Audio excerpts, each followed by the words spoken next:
Maya Okami just subscribed for 3 months. I never got the Twitch notification.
Okay.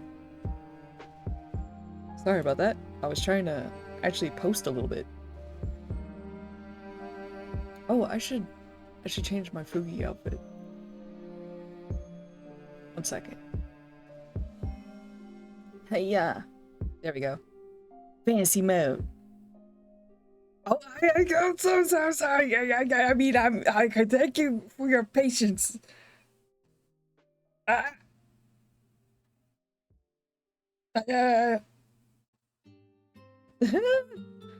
oh, shoot. You know what? The moment I'm like, okay, I'm ready. I'm gonna have to use the bathroom soon, but I'm gonna wait a few more minutes. Let me turn that back down. Yeah, I have outfits. That's partially why I just draw us as little dudes, because it's easier to draw different outfits.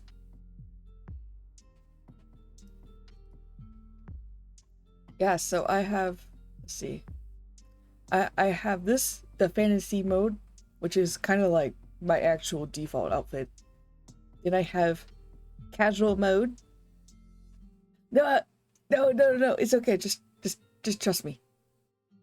And then I have desk mode, which is kind of off the screen there. This is when I'm drawing. You can see my little cup of Baja Blast.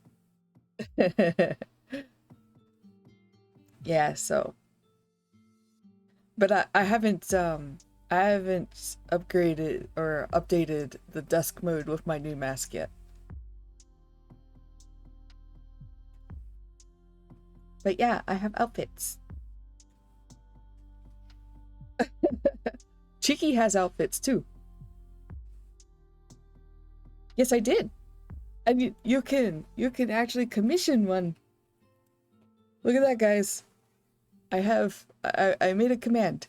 I need to add it to my command list.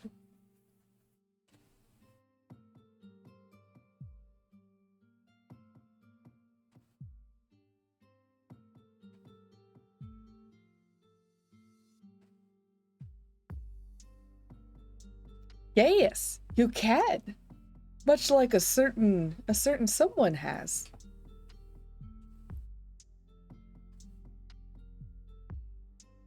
Okay. Oh man, let's see. Okay, so you're gonna have to bear with me a little bit here because this was sort of a last minute decision. I can't wait to finally be cool. You are cool.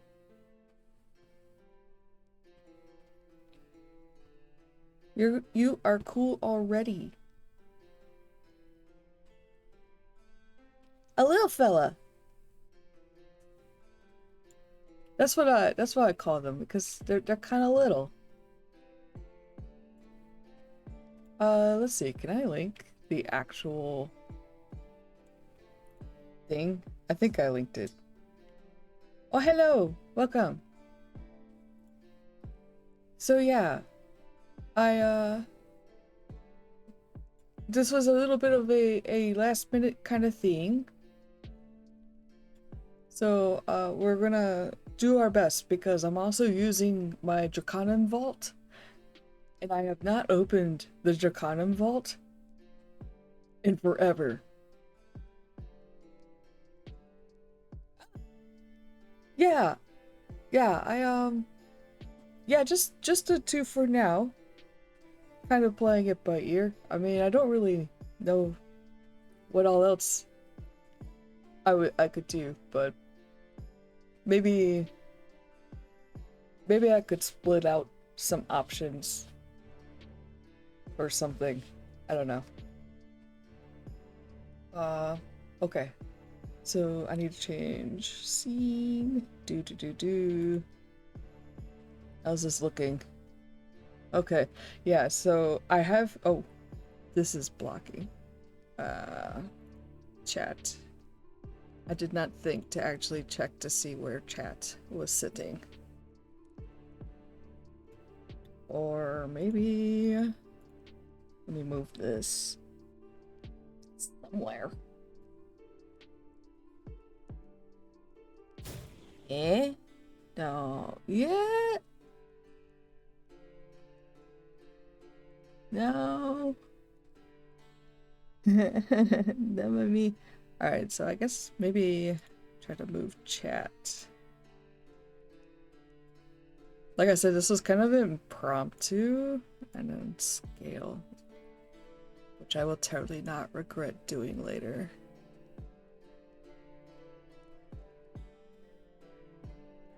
Okay, there we go.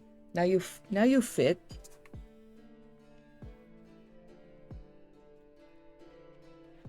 Chicky! You got distracted by looking up birds that live in New York. That is such a cheeky thing to be distracted by.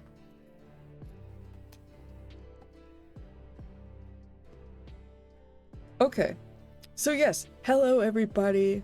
I am Zachary, your friendly waypoint in the Vale. Over 400 species. Wow, that's a lot. That's a pigeon.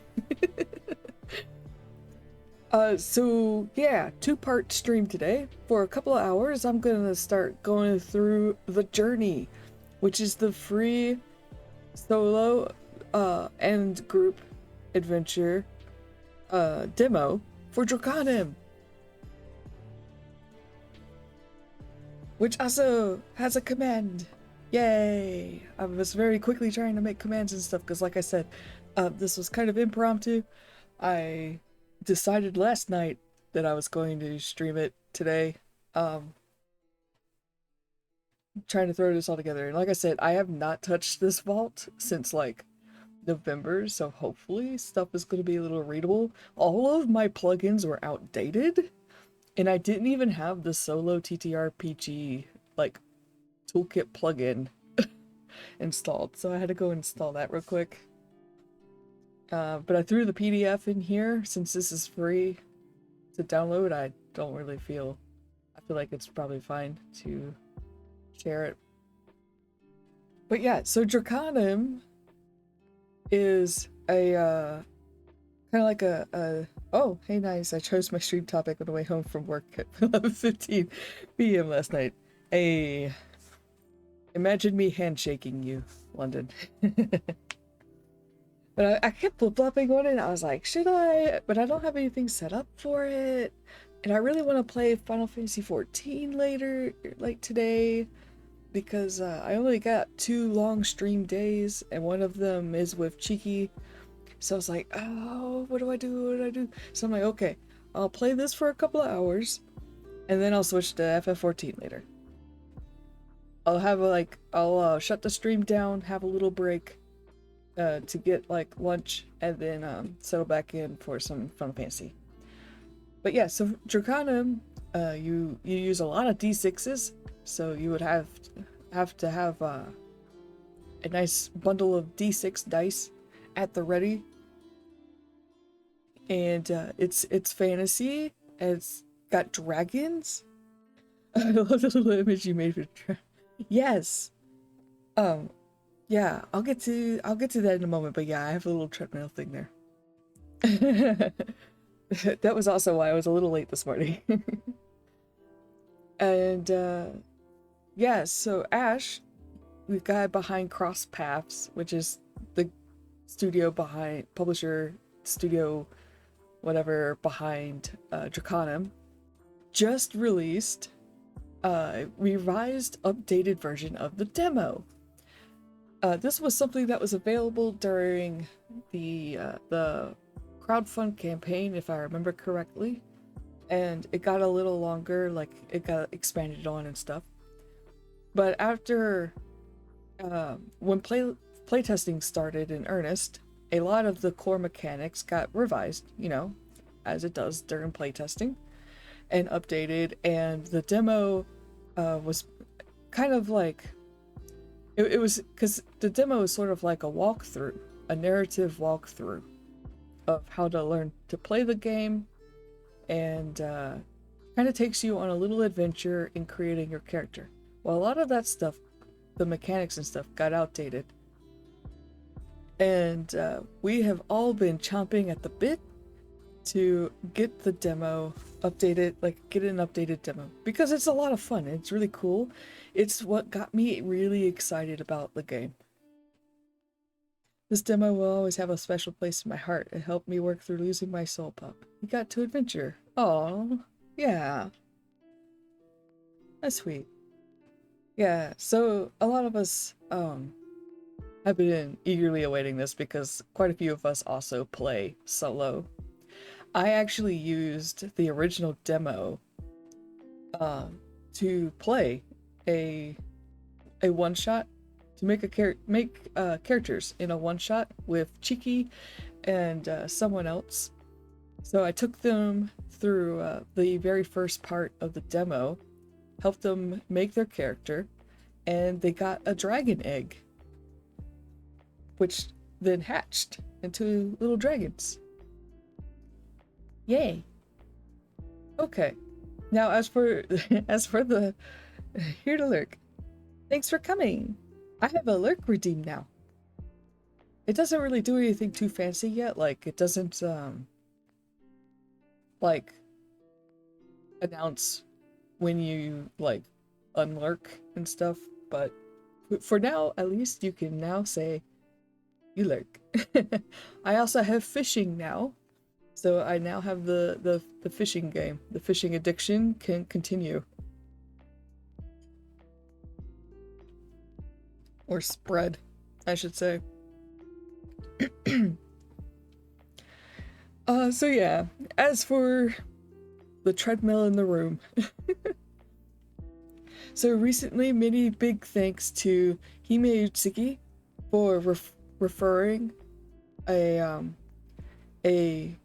treadmill company. In the past, I've tried to look into getting Cheeky and I a treadmill, but because of our weights, we would need one, you know, with a high weight rating, and those were like very expensive. Well, Hime actually linked a company that has more affordable treadmills with high weight ratings. And they're running a sale right now for Mother's Day. And so I'm trying to see if I could get uh enough for like kind of like a down payment because I want to do a payment plan. But the full like payment plan amount would put a bit of stress on me at the moment. So I'm currently kind of trying to raise uh cash for a down payment. That way I can it like it'll reduce the strain of the monthly payments. But I kind of went into more detail about like our reasons why yesterday during the Cheeky and I stream. I don't we're here to throw some dice. So I won't get into that again. But it just needless to say, it would be a huge game changer for Cheeky and I's health. And I'm gonna do my best. So I've got the little tracker thing there for a throne, crowdfunding thing, which you can also use visit there through that link and command. I have a Ko-Fi too, but the Ko-Fi I think is set to kind of like an auto payout kind of thing. So throne could come first and then Ko-Fi second, and then because for the throne I won't get any of that money until the goal is met. And if the sale ends before I hit the goal, I could just leave the goal up and try to, you know, slowly build towards it. Because right now it's on sale for like, because I want to get the mat that goes under it, and then a dust cover, because we get a lot of dust. And so, like, if I get this thing, I want to take care of it. So right now, all of that is like $300 off right now until May 11th. So it's like, oh no, the sale's gonna end soon, but I'm gonna do my best. I also have the VGen, so I could do commissions too, which is also why the throne amount is not that high, because once I get a contribution on the throne goal, it will not, I can't edit or delete it. So it's possible that I could hit the goal sooner if I also get a commission. So it's a little bit of a balancing thing. So yeah, and then if you missed that, I also have my VGen where I'm open for commissions. Cause like honestly too, like I would also love to do more commissions for folks, and then that way you also get something back other than like me talking. Okay, now dice throwing was promised, and dice throwing we shall do. So here is the demo, and like I said, bear with me, I did not prep my vault for this session. I had an old character sheet up, and I was like, oh my god, I think I'm gonna have to update the character sheet too. Wait, we're supposed to do more than just talk. Yeah, I'm like talking really fast.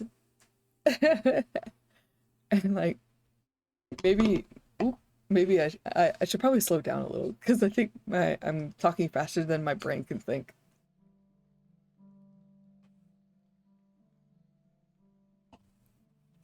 Whew, okay. Also, like, yeah, I'm just, yeah. All right. So, I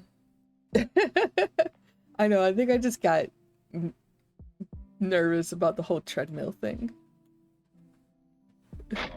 Oh, what the hell was that? An anonymous user donated $25 towards treadmill down payment. I did. Oh, okay, I didn't know that was gonna make a noise.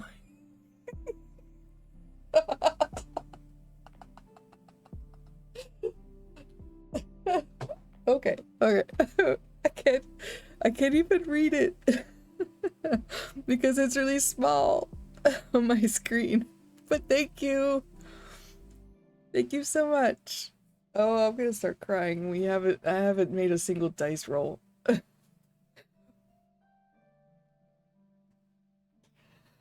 Phew, okay. Alright. Alright. Reset. Uh, so I probably, this first section is kind of like an overview of how to play. We watch scary stuff, Zach is unfazed. TTS Brian pops in, Zach loses their skin. Well, it wasn't Brian. It was the, I don't know what kind of sound that was. It kind of sounded like a cash register, but not quite. This is my bad. I got the jitters. Anytime I'm like streaming a new ttrpg, I seem to get like nervous. Throwing jump scare, yeah. And on top of that, I'm like I got this little crowdfunding thing going. So I'm like kind of sheepish about it. Okay. So the first part is sort of like mechanics and like an overview of that. The demo, I think, because I have not gone through the new demo either, by the way. So we are flying by the seat of our pants. I figured it might be fun to go in blind with everybody, and I was working on client work last night. So yeah, I'll read this short little bit, and then we're gonna skip ahead to the demo stuff. All right, welcome. Oh, you know what? Is it Drakonym or is it? Yeah, I think it's Drakonym. It's not Drakonym. It's been so long since I've played this game, guys. I got wrapped into the Legends of Zakkariiart playtesting, and I have not touched Drakonym since. Okay. This short demo is designed to help you build a character and get to grips with the core mechanics found in Drakonym. You'll begin in a highland village, a place teetering on the edge. Through short scenes, you'll awaken, make decisions, and shape who you are. By the end, you will have finished building a complete level 1 character, a dragon, and experience some solo rules. You can go alone or as a group, no herald needed. To get started, all you need is 3 to 6 six-sided dice, so d6s, and then a d12. You can get by with one reroll if needed. An empty character sheet, which I will figure that out as we go. And quiet time. Except we're not going to be quiet here. We're going to be goofy little goobers. Okay, and so yeah, the rest of this is kind of the stuff. But yeah, we're gonna just wing it. By the way, the art in the Drakonym books are fantastic. Like, look at that. That's so rad. Yes, this is a dragon bonding adventure. You do have a dragon, buddy, or you can get one. But that doesn't mean that there aren't any unfriendly dragons. Okay, so here's the first part, and then I'm probably just gonna kind of zoom in there. I should probably also get the get the character sheet.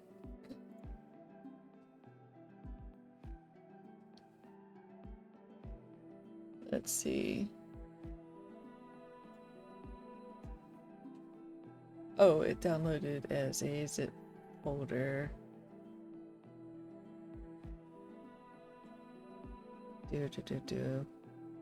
Please hold. Extract here. And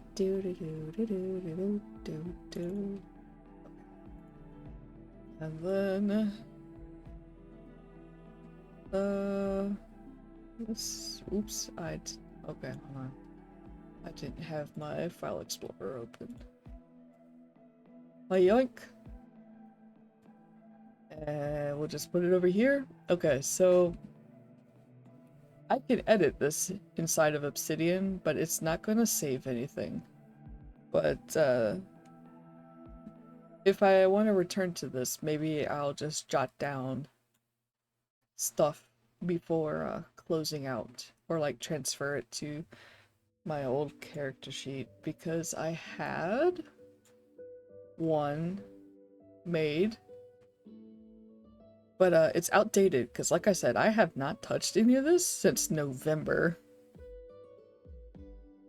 Like, I completely forgot that I made this wound tracker thing. Okay. Alright, so we got our character sheet.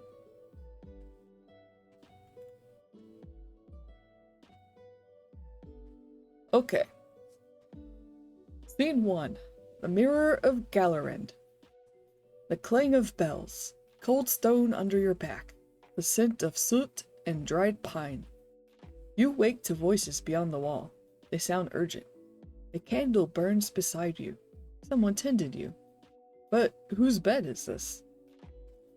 You sit up. Oh. Hi, killer. Aw. Thanks for the, Flame just subscribed for 3 months. 3 months of ongoing zakkariiart. Zakkariiart. Like I'm an addict. Nice try, Brian. Thank you, killer. Oh, you got some keys. Everybody's been getting keys.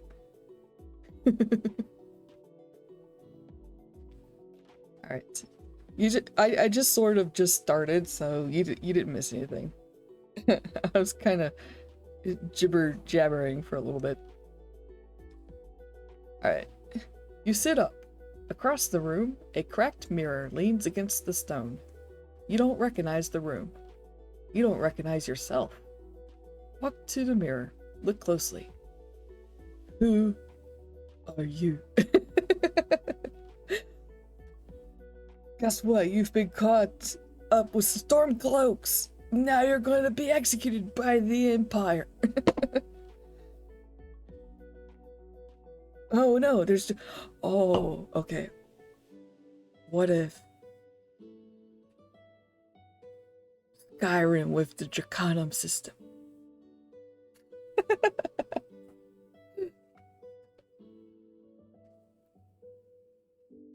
I'm gonna clean up some condensation that's been puddling under my coffee smoothie. Just kidding, guys. We're gonna play Skyrim. Oops, sorry. I made a slurp noise. Okay. Read each description. Choose the one that you most identify with. In the core game, you will pick a major and minor trait for your kin, but that choice has been simplified for this demo. I want a coffee smoothie. Yeah, Cheeky can drop the recipe in the Discord. Hint, hint. Because Cheeky made them. You got shot and now Doc Mitchell had to pull the shrapnel out and you don't remember nothing. That sounds wild. I have not played a single Fallout game. Maybe one day. Let's see, I gotta... Oop, my OBS screen got bigger somehow. And it was going off the page. Okay, so yeah, the core game has more kin that you can play as, and more options, of course. This is just a demo, so naturally it's not going to have everything. But so we'll just, we'll go through it. And yeah, definitely check out the core game too. It is available. It's in beta right now, but the game itself is like, it's pretty fully... like a full thing. The words are not coming to me yet. This coffee smoothie has not like fully sank in. But yeah, I'm sorry I haven't played a Fallout game. Maybe one day. Like, I've been told that I would have fun with them. Okay. So the first one is Arbor. Your skin is flawless. Antlers twist from your crown, budding with flowers or moss. The air around you smells of rain and soil. Okay, so in Arbor, you got these core trait, a minor trait, and a major trait. You got your size, and then speed. Who is that? What was that? Oh, thank you for following. My microphone is kind of blocking some of the screen. And yeah, I guess I could read through them. Alright, so for core trait, we got antlers. Your antlers can be used as a natural weapon with the same stats as a dagger. And if you roll 4+ successes on the attack, you heal 1 light wound. Minor trait, season step. Ignore penalties from natural difficult terrain, such as roots or mud. And then for major trait, we have living grove. Once per scene, you may spend 2 AP to call plants in a 2 square radius. Enemies treat the area as difficult terrain, and allies gain +1 defense slot while within it. Then we have for Drakkari, scales glint beneath your collar. Your eyes gleam like embered gold. The breath in your chest is deep, like a furnace waiting to roar. And we also medium size. Hi, Crit. Welcome in. Need to get to trying this out. Had some spontaneous plans most of the weekend. Yeah, this one was also spontaneous. So I have like nothing set up. I'm just gonna be using the character sheet and gonna try. I don't know how far I'll get, but I'll be at this for a couple of like an hour or two. Probably closer to 2 hours because I spent so long jibber jabbering. Okay, So the core trait, Blood of Xerdius. You have an extra deadly wound slot. Slot. Minor trait, Ancestral Memory. Gain +1 d6 on mind checks to recall lore about dragons, magic, or ancient history.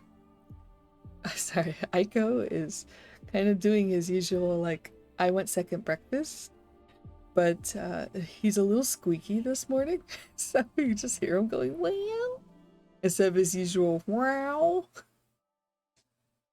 So he's going, wah, wah. I heard a background kitty. Yeah, Tiki's wrangling him now.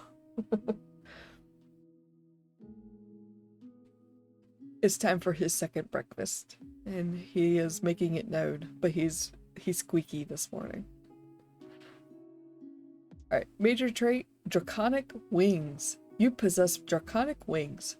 Gain flight equal to your speed. You may fly for a number of rounds equal to your body stat, minimum 1, before landing. Okay, so Arbor, you could use your antlers as a dagger attack. You can ignore penalties from terrain, natural terrain like roots and mud. And you can also call plants and make the terrain difficult. And then for Drakkari, you're basically kind of like a dragon-like person.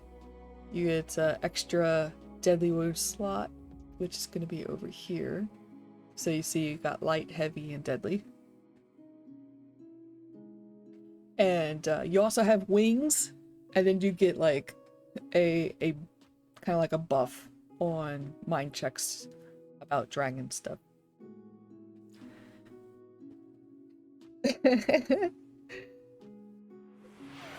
Oh, thank you. Amaya Okami gifted a tier 1 subscription to Leah in the Stars. Thanks so much. Yeah. Oh, thank you again. Amaya Okami gifted a tier 1 subscription to Crete_nerd. You got an old PC.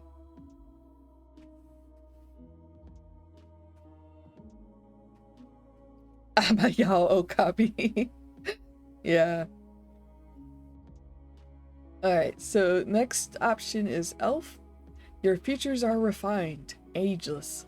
Your eyes glimmer with knowing. You've seen more than most will ever read. Your core trait would be Fey Grace. You move with inhuman poise. Once per round, when you roll exactly 1 success on a check, treat it as 2 successes instead. And then minor is Ancestral Recall. Gain +1 d6 on mind checks involving history, legends, or constellations. Major trait Starfire Veil. Once per scene, you become wreathed in light for 2 rounds. Add 1 extra success to your first attack or spell casting check each round. Wow, like, by the way, every or like all the stuff that you see here, like the for the kin and like the classes and the paths and stuff, this is just a fraction, a small tiny fraction of what you can experience with Drakonym. Because let me tell you, you want to make characters? You can make characters in this game. Gotta run, have a good stream. Yeah, you too, London. Have a good stream. I'm definitely gonna try to like check that one out as soon as I can. Okay. But yeah, so like here, the demo goes ahead and gives us a core trait. Like the core trait, I think there's only one. I don't think you have an option about those. I don't know, it's been so long. But like there's going to be other minor traits, other major traits that you can choose from, and there's going to be more kin that you can choose from, and then we have the classes, the subclasses, and then the backgrounds. There's like a bunch of backgrounds. Oh yeah, and then you can combine stuff, and then there's paths. Like, oh, like this demo is just like a tiny fraction of it. Just trust me. Oh, I forgot. There's a 4th one up here. Little Gnawborn.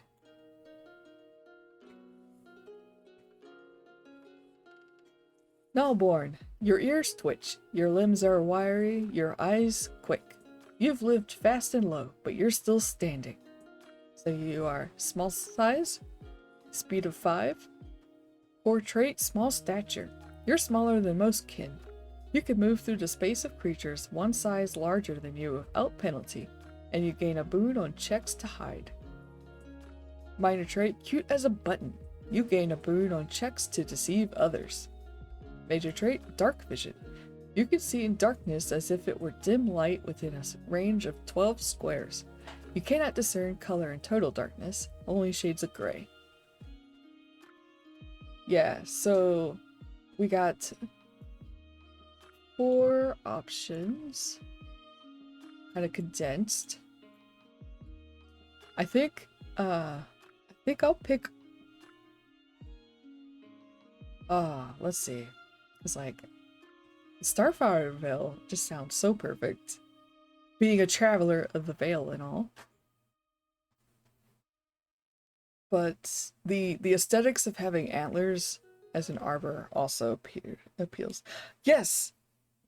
I have not been paid to do this. I am just here because this is the game that kind of, like, I could honestly say that Drakonym kind of changed the trajectory of like my life, which like sounds like a huge thing, and it's probably not as huge as it sounds, but it still made like a big impact because like I got the demo during the crowdfunding thing, and I think I was like playing around in it, and I had a question about something in the demo, and I could not proceed because I didn't know what the answer was to my question.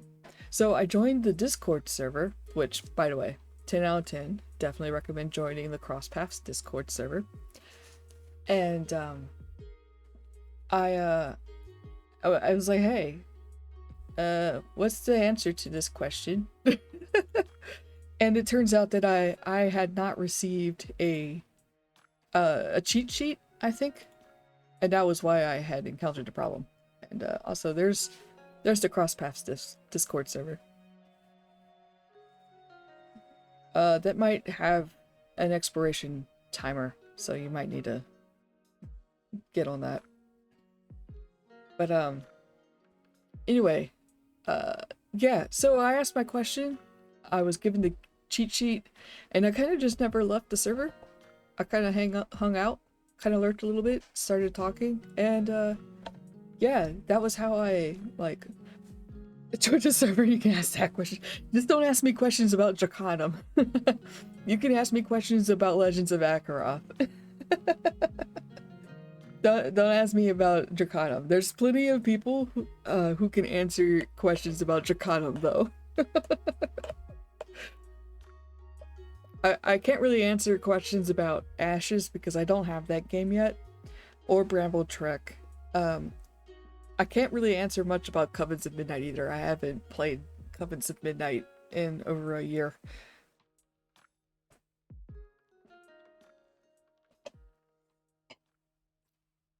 But yeah. Is it like your questions? You stop that. The flame spray is being naughty. Yeah, Zach, you showed up and I don't think I let you in. Yeah, and then like I learned about Hime, and like I joined in that stream, the infamous charity stream with Legends of Zakkariiart, in which Killer caused some chaos for good. It was fantastic. I was just talking to Nick about that last night. Okay, so we're gonna pick Arbor, I think. I almost got lured into playing an elf. Typically I don't really go for elves, but I'm going to play this as an Arbor. The antlers call to me. Let's see, can I? Excellent. Just go ahead and paste that in. Feels weird typing into a PDF. I'm used to typing into a Obsidian note thing. Oh, Ash edited all the posts. That is sneaky of him. How? That's so. That is so sneaky. How could he? The charity stream. Yeah, the infamous charity stream. That was so wild. It was so much fun. Alright. So I copied that over. Oh wait, I need to... Let's see, where's speed?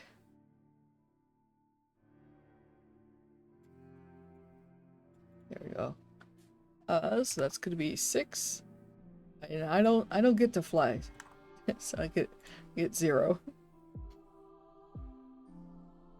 Okay, and I don't think, yeah, size is not on here. Okay. Name examples. Yeah, let's just use one of these.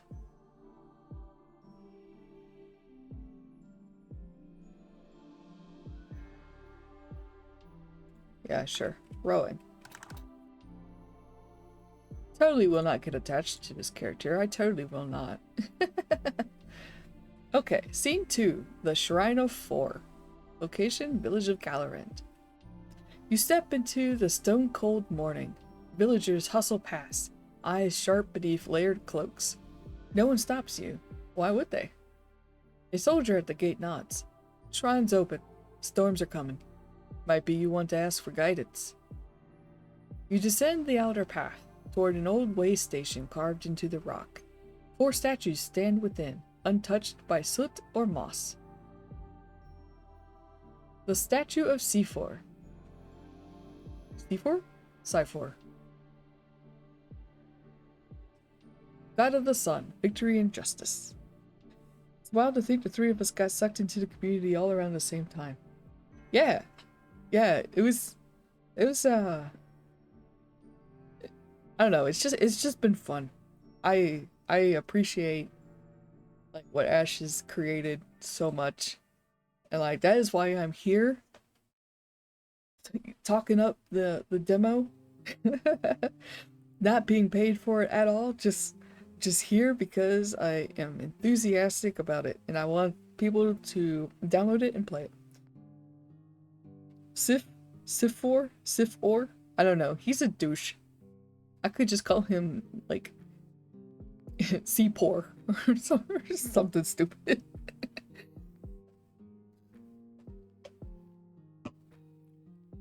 He's a bit of a he's a jerk.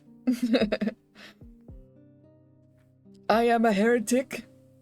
Smite me if you so dare. His staff is shattered. His face is unbowed. You feel warmth in your chest, the strength to face any trial. And then basically these are kind of like attribute arrays to start with, so you don't have to you know, work too hard at trying to assign yourself stats. It kind of just gives you a vibe of what your stat would be kind of focused, like what your stats would be focused around. So this one is like strength. You can see that body is the highest. Then you got some soul and world.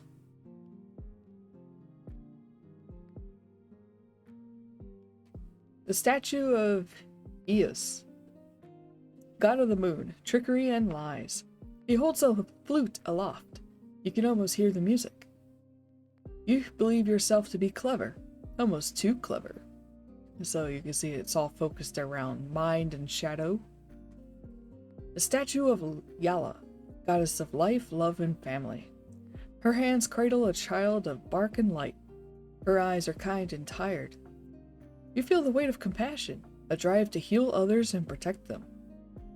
Here you can kind of see they're kind of, nothing is too high, like there's no 3, but you're kind of evenly spread between gods and mind, and then soul and world. The statue of Mordred, goddess of death, torment, and despair.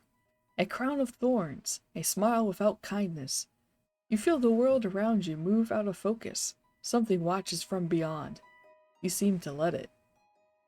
And then here we kind of have another mind, shadow, and world. Oh, I see. Soul. Mind, shadow, and soul. But mind is the highest stat here, where shadow is the highest stat there. Choose the statue that feels right for you.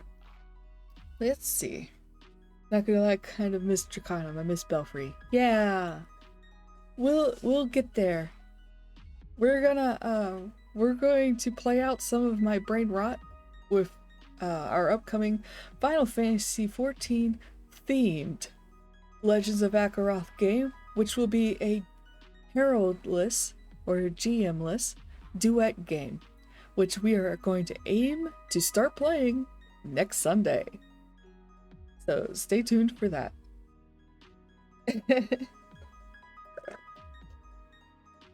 Oh, I dripped coffee on myself.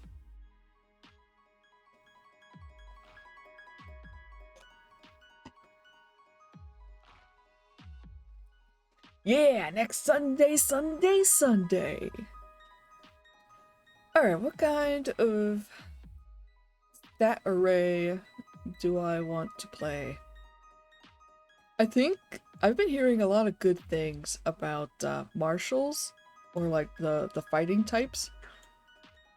So I think I'm gonna try the fighting, or like a strength focused character. Let's see, so stats are gonna be here.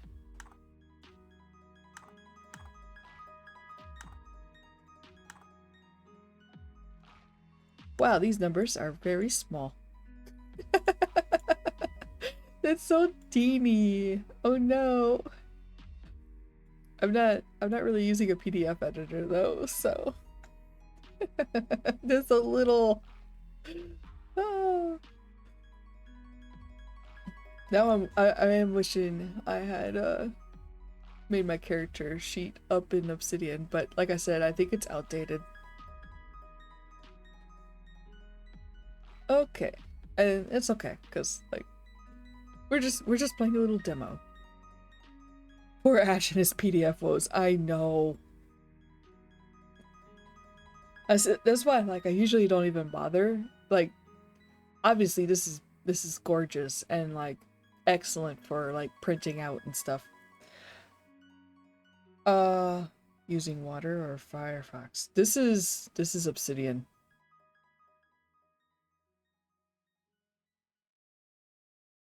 Like this is straight up just Obsidian.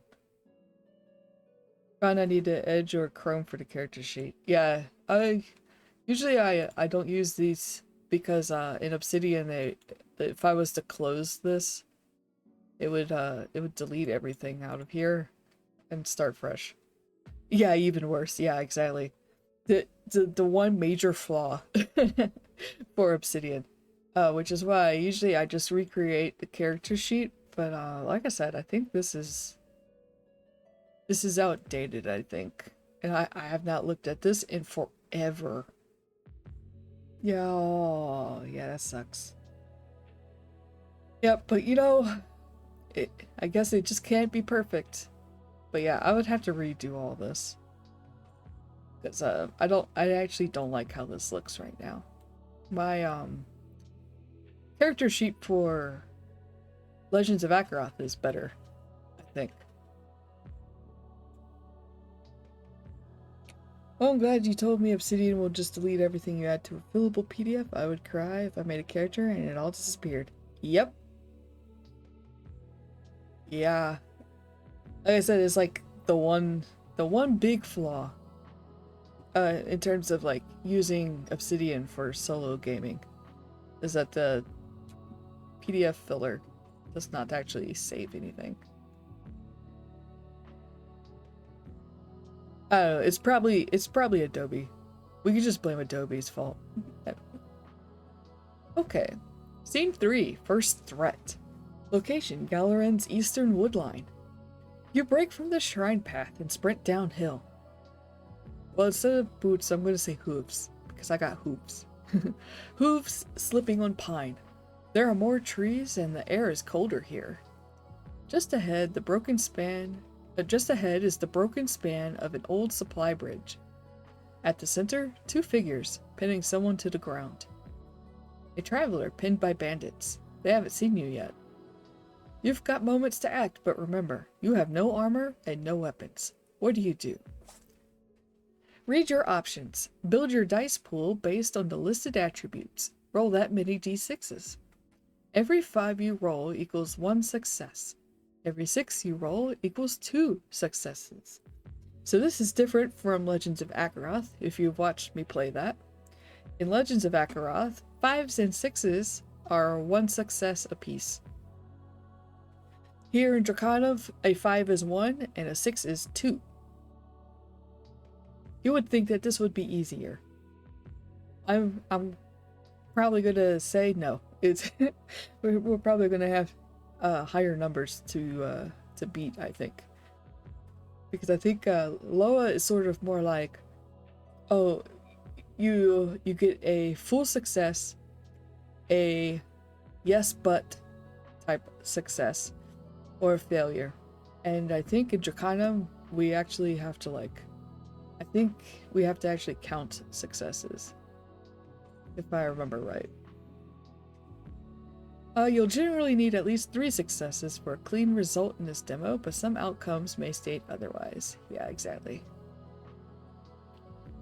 So for example, Bramble chooses to sneak in. His stats are Shadow 1, Soul 3, so he would roll 4 dice, looking for 3 successes across the numbers rolled.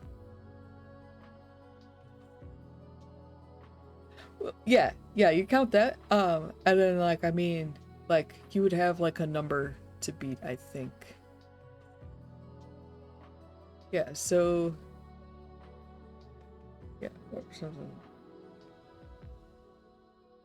Okay, so the first option is to shout and charge in to scatter them. I would roll body and soul.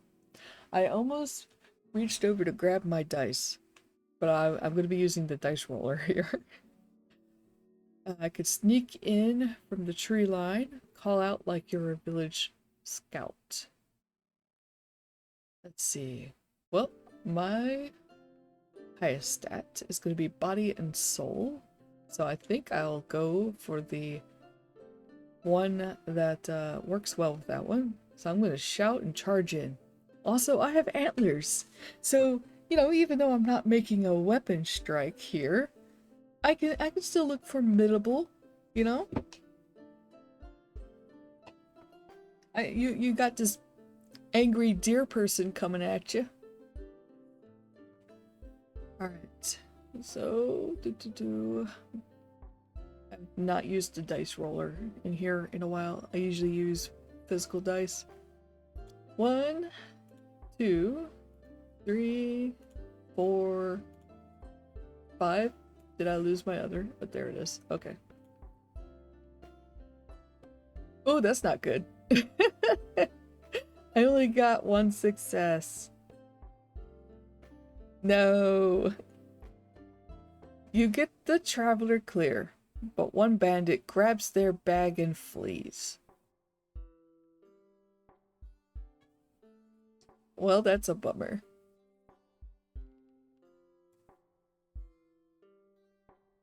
So then we proceed. The traveler gasps. Thank you. Wait. They reach down, pull free a leather-strapped satchel. This is yours, isn't it? Your name is carved into the clasp. You know this satchel. As you open it, the smell is familiar. Old leather, cedar dust, a hint of ink and smoke. Inside, there are some items. You remember none of them, but your hand knows which one to reach for. What do you see inside? Why are you yelling at me? Yeah? You want to come say hi to chat? Oh. Yeah, you're still so squeaky.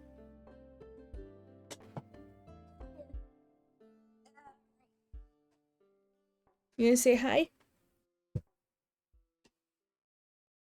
Yeah, you always get quiet when I actually bring you up to the microphone.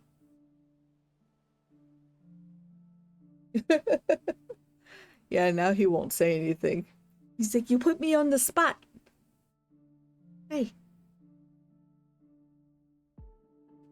Yeah, I'm giving you pets. Okay, down you go.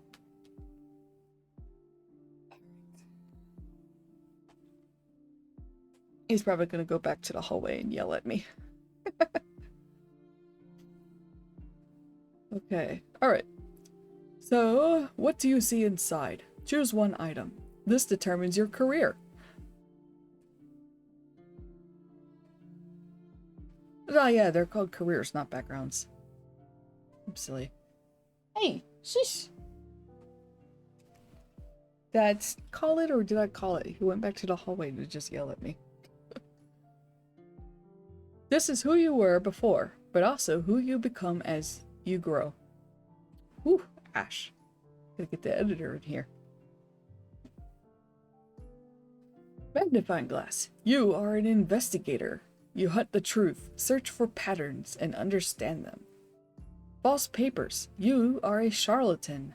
You lie and swindle others, not always for coin, but for a reason. Leather-bound codex. You are a scholar. You love to learn, debate, and be the smartest in a room. Worn compass. You are a wanderer. You've crossed borders and seen maps many dream of. Okay. Let's see, which one?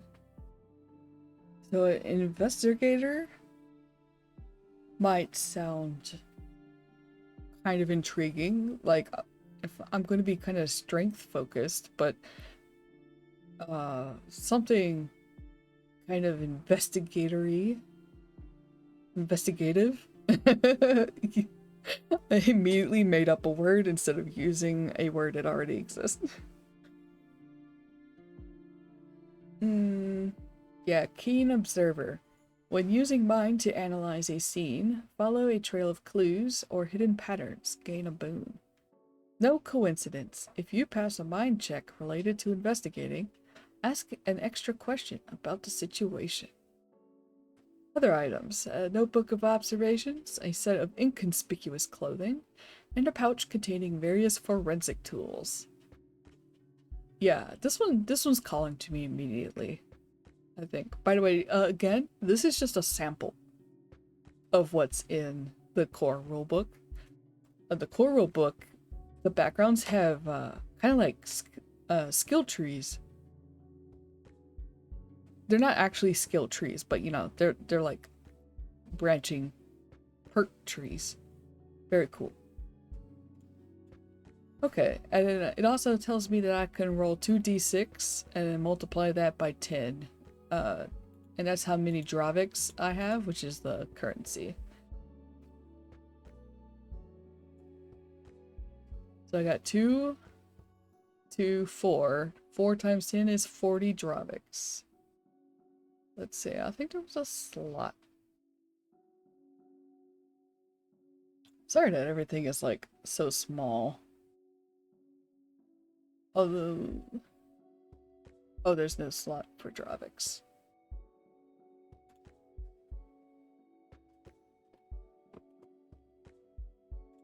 I'll put it down here. 40 Draviks.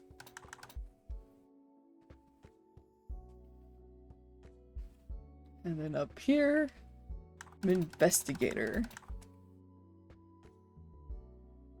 Oh, and technically speaking, right now I am level 0.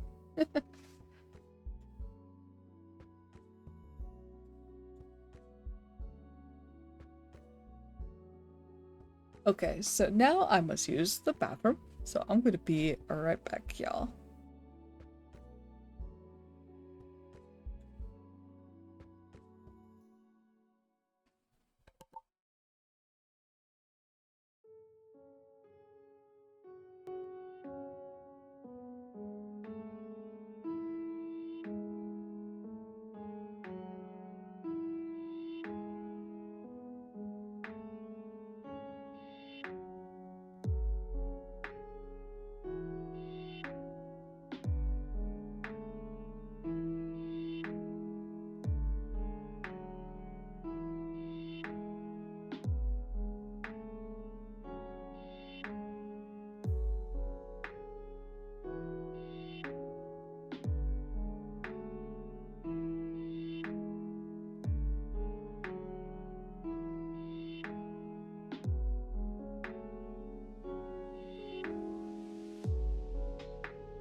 Alright, thank you for waiting. I see that the ad has come and gone, so that was probably good timing.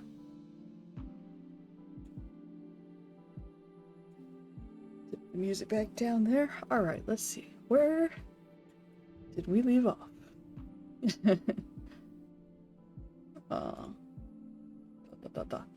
Right, okay. Scene 4. The camp. You know, ads have no power here. Well, I mean, yeah. I don't know. I don't, the only time I look at the viewer count, oh, I left my BRB thing up. The only time I look at the viewer count is, towards the end when I'm rating. Because if there's just one or two people in, I might not do a raid. If I'm like super tired, but generally speaking, I have no idea who is sitting in chat right now. Which is healthy from what I've heard or I've read around town, so yeah, I don't know. Whoops, my coaster stuck to my cup. I still got some coffee smoothie left.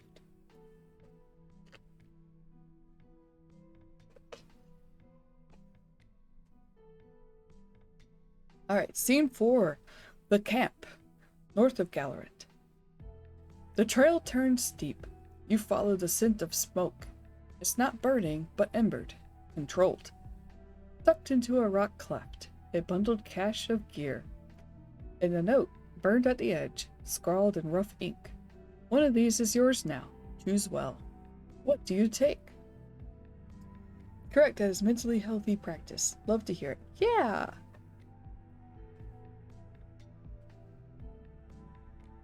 Like, you know, this is my first time having like a monetized stream, but I've been an online artist for many years by now. And even for like that, the follower count is not the follower count is not really what makes you successful. I mean, it could be your measurement of success, if that is how you quantify your success, because what your definition of success depends by person, on the person. So my consideration of success for myself is different than someone else's, or could be different from someone else's definition of success for themselves. Yeah, I don't really look at the viewer count either. Hell, I can ramble and be a goof all on my own. I don't need an audience. I still struggle with it a bit when I'm guesting on streams. Need to beat it out of my skull. Yes, beat it out of your skull, killer. Because we all love you anyway. But yeah, so follower count does not necessarily equate to success, even on as an artist. What really helps with success is having like a smaller, tight-knit community. But that's not to say that a large following can't be successful either, because then that could mean like a steady flow of work, or you know, like regular sales from a store, because the you know, the pool of prospective buyers is way larger, that kind of thing. So it's like, not to say that a large following does not equate to success, but it doesn't necessarily mean success. It doesn't guarantee success.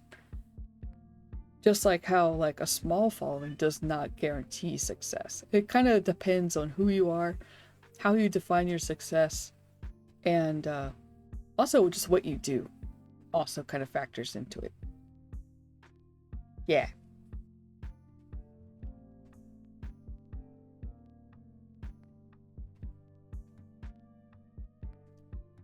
Alright, what do you take? Choose a kit from the options below. This determines your class, sets your primary attribute, and equips you with combat gear. If the primary attribute provided by the kit doesn't feel right, or you'd like to pick another, simply switch it out as you wish. Weapons that can be used for a melee attack have 5 tiers of wounds, based on how many successes you get. Tier 1, 2, 3, 4, 5. That just shows you how they're formatted. You can learn more about how wounds are calculated in the next scene. You will pick from one of 5 subclasses on page 55. This will decide your playstyle. You cannot pick additional subclasses or multiclass. Alright, so basically these, like it says, these kits are going to determine my class and will set my primary attribute. Because a primary attribute is sort of similar in Legends of Zakkariiart, where you'll have like something that says roll your dice equivalent to your primary attribute, or roll 1d6 and add your primary attribute. And so like if I make body my primary attribute, I would add, 3 if it called for that.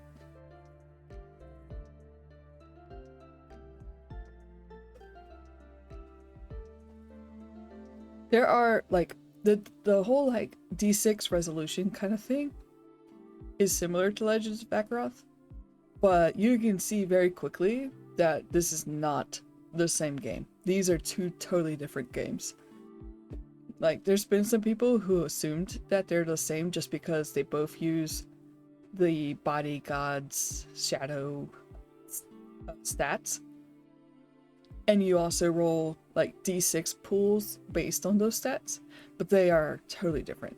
Like, you can see that we have resistances, special senses, mana, grit. The defense slots and the wounds are going to be like the biggest difference. Weapon spell bonuses, armor bonus. So very, very different from Loa. Alright, so I have like a strength focused character. I've already decided that they're an investigator of some kind. And then the class options, we basically have the Acolyte, the Blessed Kit. So this is going to be kind of magic. We've got the Warrior Kit, the Fighter class, the Arcane Kit for the Mage class, and if I go down here, the Shadowed Kit for the Veil. Exactly, I don't strive to be a big, huge streamer. Having a tight-knit community and, I don't know, somewhat steady income from streaming would be my definition of success. Nothing grandiose, just comfortable. Yeah. And, like, I do several things. I have, I do art. I do freelance art by the way of commissions. I have a couple of digital products, one of which is my character design deck, and I think soon I might start working on a new thing to join in on that romanticy ttrpg game jam. And I also write. I do have a novel draft. It has been in a draft state for like 2 years now.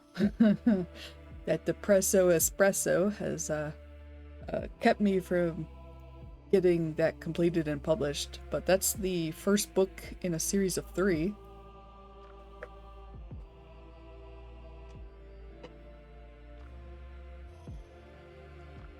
And yeah, so like I have a variety of different things. There's nothing wrong with wanting to grow views and be bigger, but there's also nothing wrong with not doing that. We have all sorts in our community. Yeah, exactly.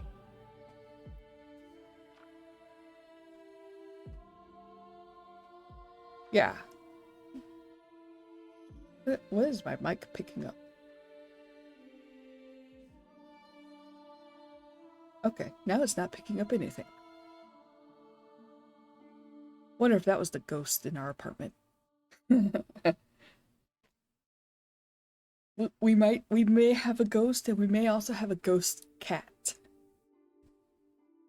Tiki and I have both like caught glimpses of like a cat out of the corner of our eyes, but there's no cat there, and both of our boys will be somewhere else.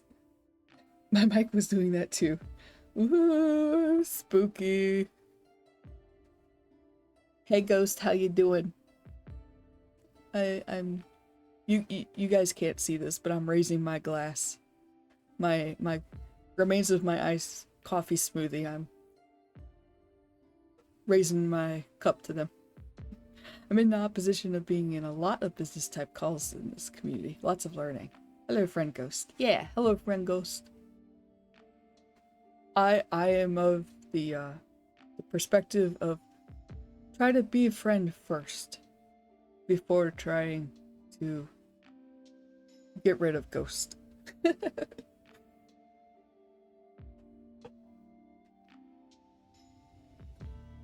You give a very reliable aura, so I'm not surprised. Me neither. Killer, I might also hit you up for advice if you don't mind. Because like I say that I don't look at the views during my streams, but I do want to provide quality experiences. The Magnat jerk.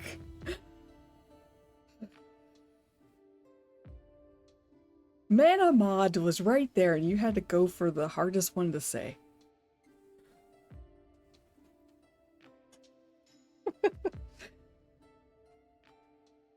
Okay. I'll do what I can to assist, but I'm not a streamer. Yes, you're not a streamer. It's okay. I know you're not. But you are like a streamer spectator.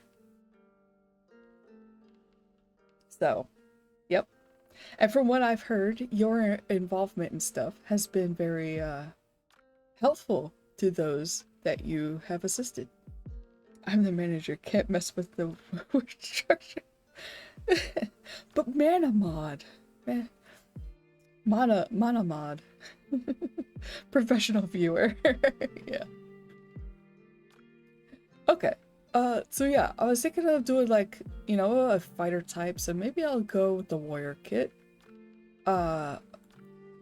Acolyte does have some appeal because some of the subclasses that I vaguely remember of it, but I think we'll do the warrior kit because I don't feel like messing around with magic in this little demo excursion.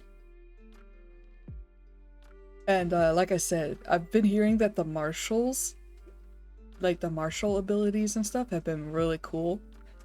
There's been a lot of praise for the fighting type character stuff in here, so I want to get a little taste of that. You are a fighter forged in battle. Steel, grit, and resolve carry you through where others would fall.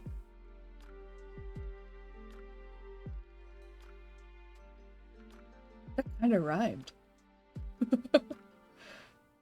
Okay. Let's see. Is this? There's a bunch of stuff. Do I get everything? Okay, so I get the whole kit. The whole kit and caboodle. Let me make this a little bigger for my peepers. Okay, so recommended primary, it naturally would be body.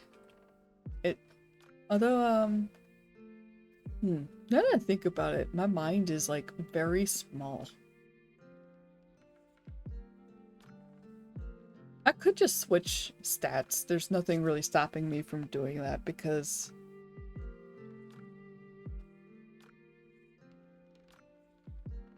hold on. Is this a smudge? It is a smudge on my monitor. Yeah. I love a good martial class, especially with ranged weapons.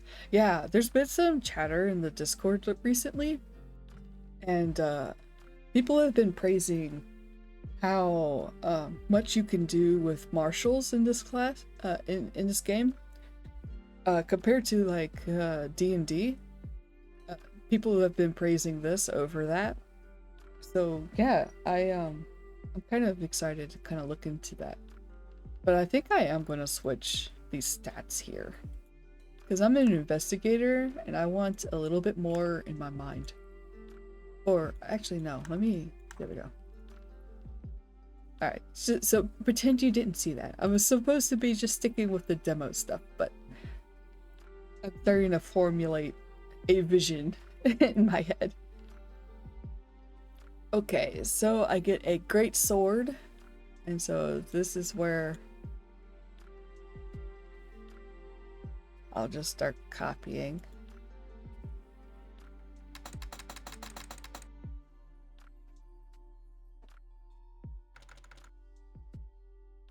This is so tiny. If I play more of this demo, I will definitely transfer this into an obsidian based thing. Alright, breastplate, armor bonus 3, and then I also get a speed penalty of -1, so my speed here is gonna go to 5. I love how all of this stuff is in a bag. In a satchel. Smith's hammer. Gain plus 2d6 with a body check when crafting or upgrading metal weaponry and armor. I forgot that there is some crafting in this game. I'm gonna throw that over here though, because that's not a weapon. Starting exploits.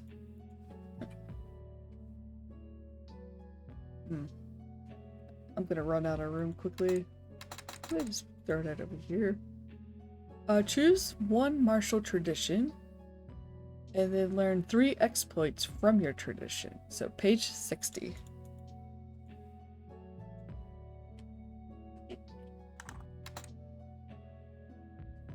That is not martial traditions. Okay, it's on 61.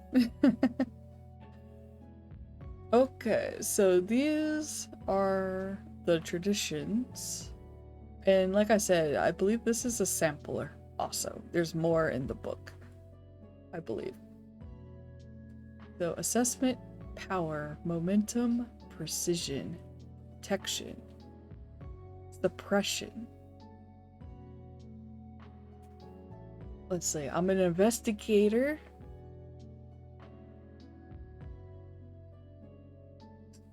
So maybe assessment or precision.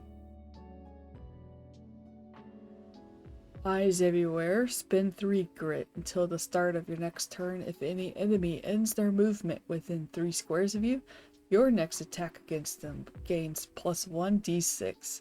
This will apply separately to each enemy in range. Pattern lock. Recalculate. That's kind of neat.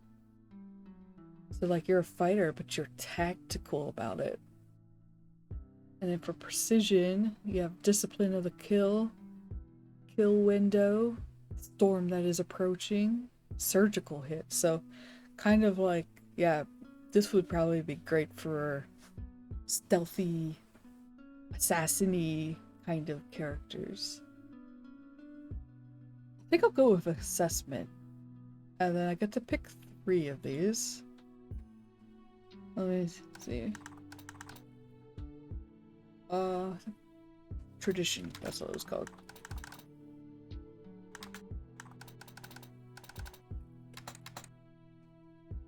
Alright. Now I get 3 of these. There's 1, 2, 3, 4, 5. So which 2 do I not want?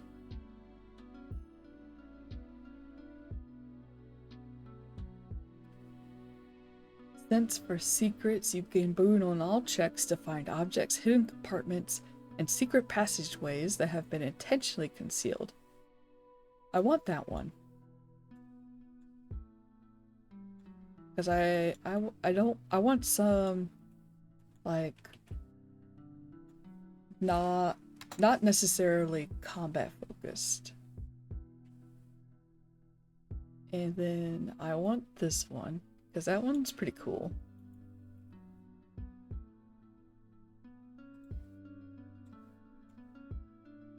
So it recognizes this is misspelled, but it won't give me spell check correction. Okay. Recalculate. Spend 2 grit to instantly switch places with an ally within 4 squares and grant them 1d6 to their next check. This movement ignores engagement and does not provoke follow-up attacks. Oh. Oh, you could switch your ally. And then grant them like an extra die to their next check. And this movement does not work against me. I don't get like attacked, a follow-up attack against me if I do it. Nice little protective motion there.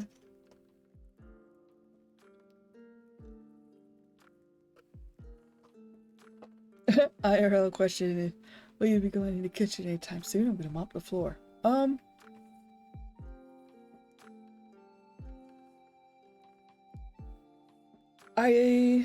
No, I don't think so. I'm almost done with my coffee smoothie, but I have my whole bottle of water. And I think I'm gonna wait before getting a package of crackers. Unless you want to bring me one now. If you don't mind. Nope, I'm gonna make slurping sounds. 1 second.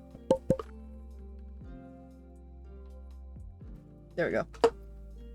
Amaya, be proud of us. I bought a package of crackers. They are not Lance crackers, but they are Keebler ones. They didn't have those little cookies that Nick was showing us, though. I was very sad. I'll have to get those from Walmart. Pattern lock. Spend 1 grit. You and up to 2 allies within 4 squares may immediately move 1 square towards an enemy you can all see. Okay, unslumping. Crackers! Thank you. Guys, I leaned back and with outstretched arms, and suddenly crackers landed in my hand. I must be on my way to the movies. Enjoy your stream. Yeah, enjoy your movies, killer. Yeah, I have a box of the Necco fudge I bought with the box of Lance crackers. I felt so seen in that combo. Yeah, I want some of those. So when I get groceries, we are going to try to get those. It'll be a while though. Alright. Tactical collapse. Spend 4 grit and choose a 3 square radius within 6 squares. Until the start of your next turn, your allies gain +1 d6 on attacks against enemies that either entered or ended their turn in that zone. Wow. This stuff is like so much, like, it's not so much that it's complex, they're all so packed with potential. And then my little peanut brain is trying to grasp everything all at once.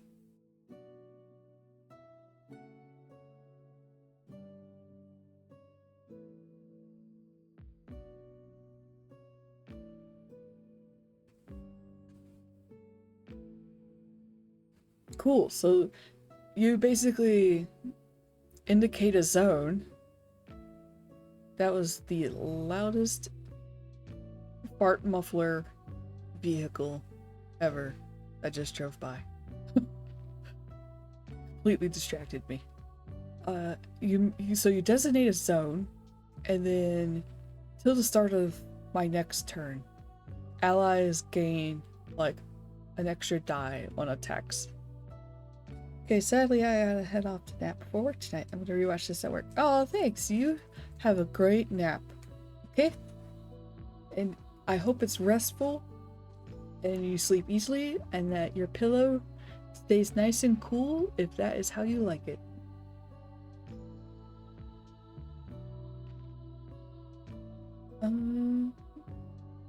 Yeah, I think I'll get recalculate.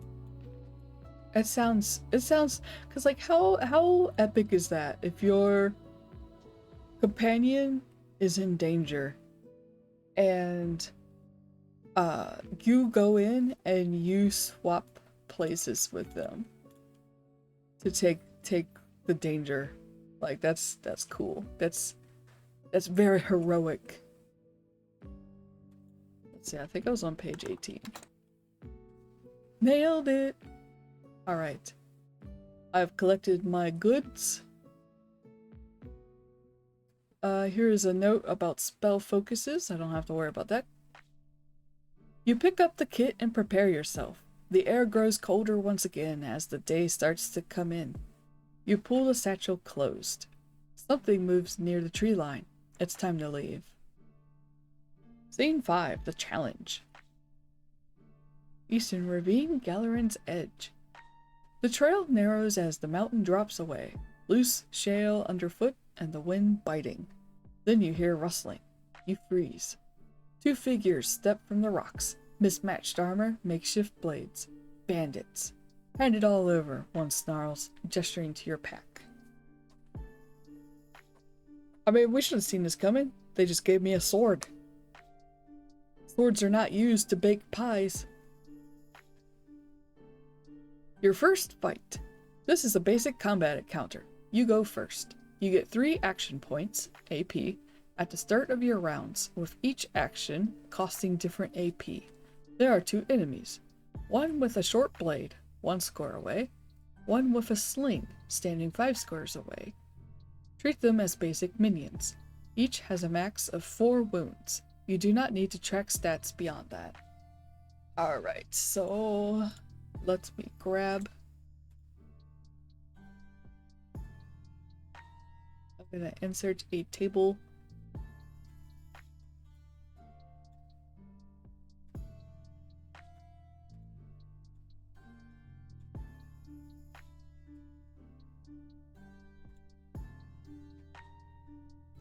Okay, so I will say I am here. And one with a short blade is 1 square away.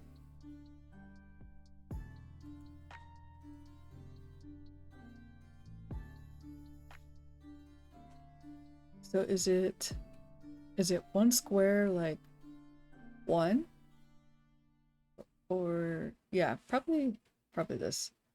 Alright. And it 1.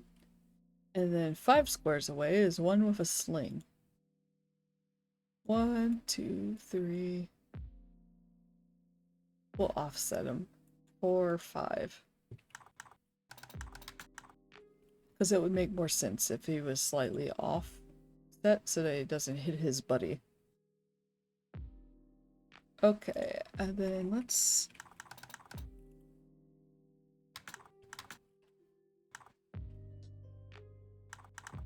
So they have 4 wounds.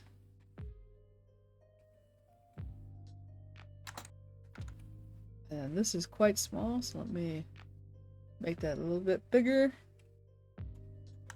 Expand it 2. Do I have...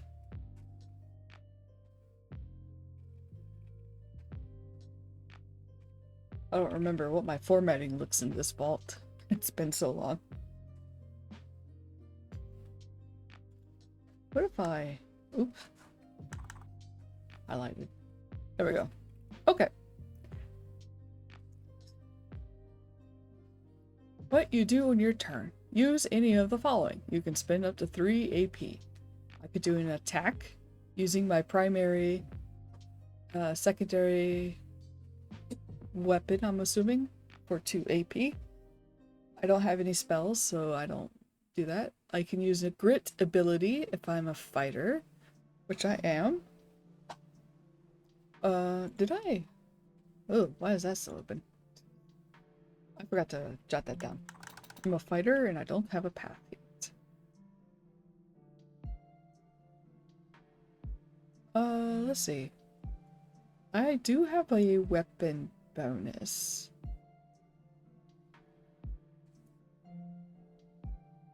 Because I have a minimum body of 3 and I have a 3. So I get a +2. I think. Yeah, attack equals primary attribute plus weapon bonus. So I would roll a 3 and add a 2 to attack. And then this is my damage that I would do based on how many successes I have. So if I got 1 success, I would do 4 damage.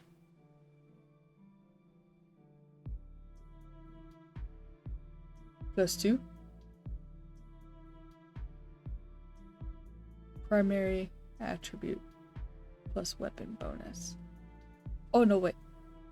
Yeah, so 5. So I roll 5 dice. And then I would get, if I have 1 success, I would do 4 damage. Okay. Also, if a target is down, deal remaining wounds to another target within 1 square. So kind of like splash damage. Or like a cleave or something, because this is a great sword.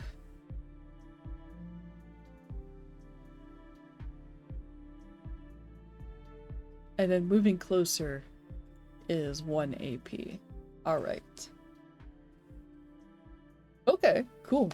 So yeah, I can roll 5 dice, and then I count my successes. 3, 4, 5. Oh, this guy's dead. I got 4 successes.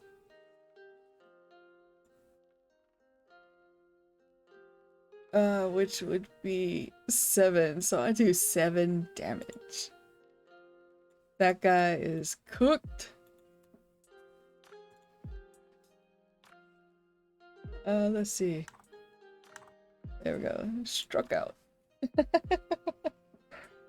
I charge forward. No hesitation. Take him down. And then crispy even. Yeah. Woo. Okay, and then I got 1 AP left, so I will go and move in my speed. Because of my armor is 5. 1, 2, 3, 4. Yep, that gets me right there.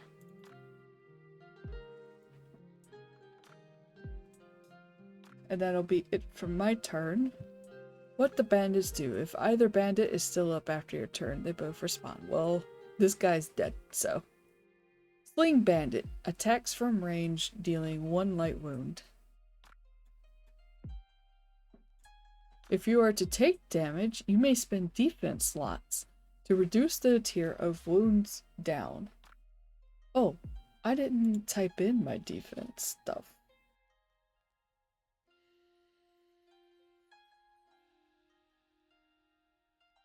Yeah, I completely forgot about the armor. Whoopsies.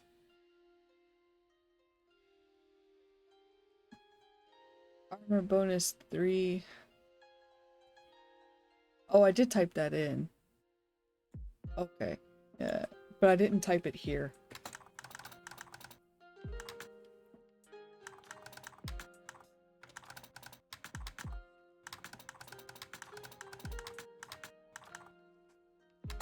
Okay, there we go.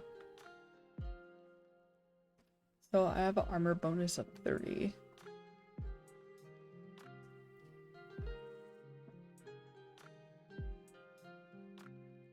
Is that my defense slots?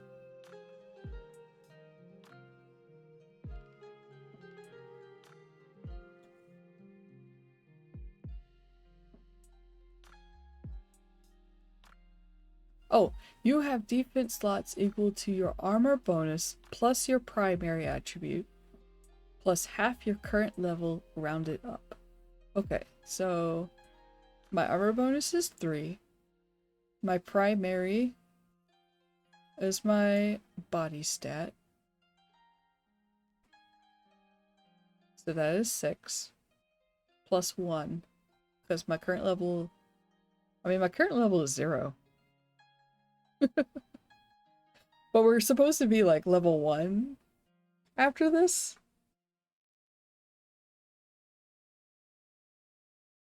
You can't divide by 0. I guess it's just gonna be 1. Alright, so my max defense slots would be 7. A great number. My favorite number. I suppose you could just put Dravix here. There's no fillable thing for it, but I feel like you could have put that there. So basically, I have these points now that I could use to negate 1 light wound. Which I guess I could go ahead and do. Why not? So now I have 6 slots. And it's your turn again. Use this checklist. Add 3 AP to your pool. Do I have his action points on here? Oh yeah, it is. Silly me. So I got 3 action points now. I regain half of my defense slots and all of your dragon's defense slots, except I don't have a dragon yet, so that's sort of not useful. Oh, and I never typed in grit. Do I get mana?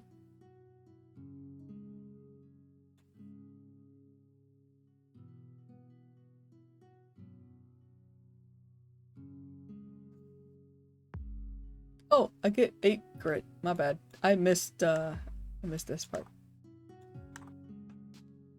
Oopsie. Oh, okay, so I get no mana. That was my bad. Okay. So regain half your defense slots, rounded up. So half of my defense slot would be 3.5, rounded up would be 4. So I could get 4 back, but I'm just gonna go back up to 7. Oh, I negated this, so I actually do not cross that off. Silly me. I have not played Drakonym in forever. Like, the way the defense slots are off are like damage and stuff is also like pretty different from when I played. Yeah, oopsie. Oh good, my emote got approved. I have a new emote. I've always had this emote. I've had it up for a while. I just forgot to upload it to Twitch. Oopsie. So we got Teehee and Oopsie now. I'm slowly gaining emotes. I will get some soon. I'm in the near future. By June, for sure. Okay, so this just says that if you go down, what happens? Where it just basically puts you back. Like, if you go down, the sounds of the local church bell ring as you fall. Your eyes shut as the breeze brings you to rest. After some time, the air fills with the smell of freshly baked bread, and you awaken once more. You sit up again inside the room you were at the start of your journey, but this time with all the items you had found. Who helped you? So that's kind of a cool way in the event that you perish. But it is now my turn. I am going to roll my dice and see if I can take out this guy. Oh, I didn't. Let me clear that. 1, 2, 3, 4, 5. So I got 3 successes,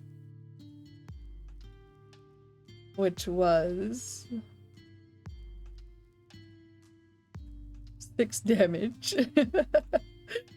So this one is also now down. Hurrah!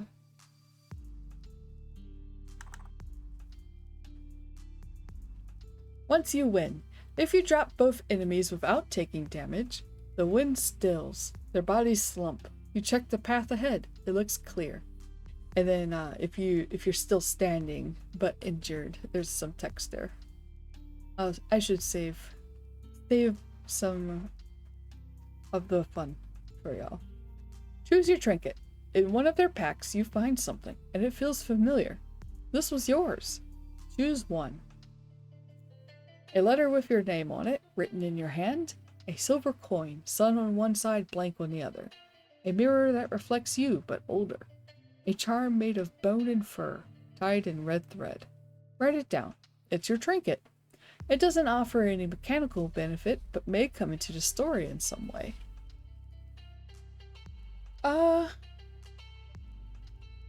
Maybe a silver coin.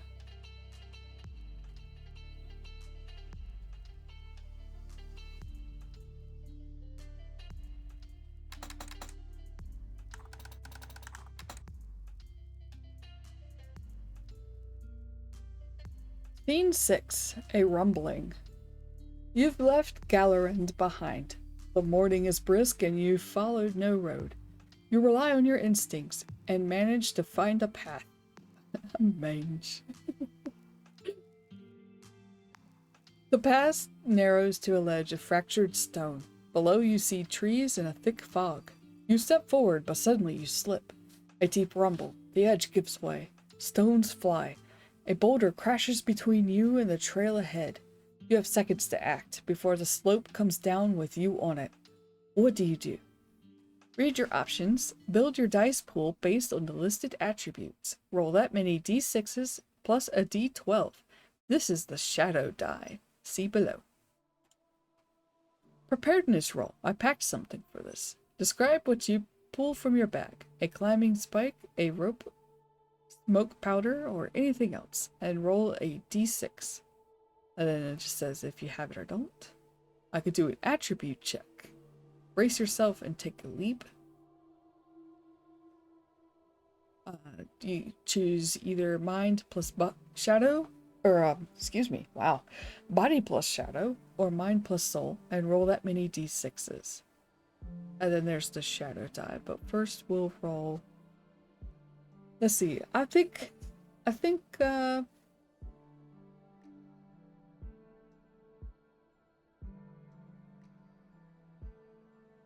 Probably gonna think fast. I'll do an attribute check.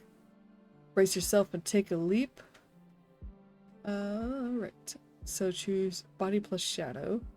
So that would be 3 dice. Or mind plus soul, which would be 3 dice. So either way, for me, it would be 3 dice. Not 3 dice.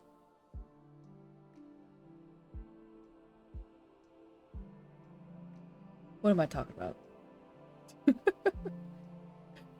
It's 4 dice. 4 versus 3. These numbers are so tiny. Okay. 4 dice then. Yeah. I'm going to use my body and shadow.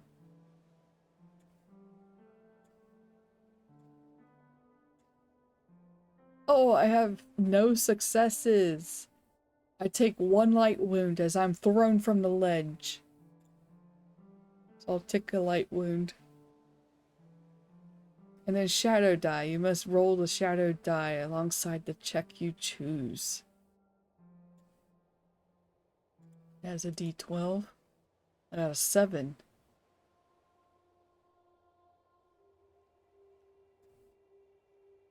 No change. You don't have any changes to the outcome. Your check is all that matters. Which is good, because the shadow die can make things very spicy.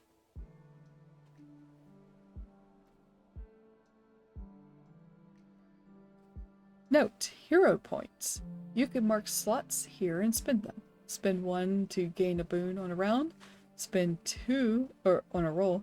Spend 2 to re-roll any check. If you have a boon, a single 4 you roll turns into 1 success.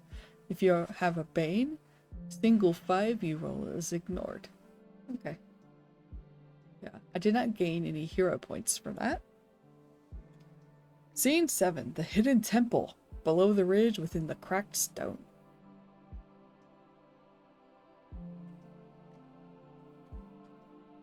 So, we'll say that I got thrown from the ledge, took a wound, and it dropped me into a chamber. You descend into the chamber. I have to run now. Need to get ready for D&D. Heck yeah! Throw some dice. May you have excellent rolls. Hit those nat 20s. No nat 1s unless it's the enemies. And have fun.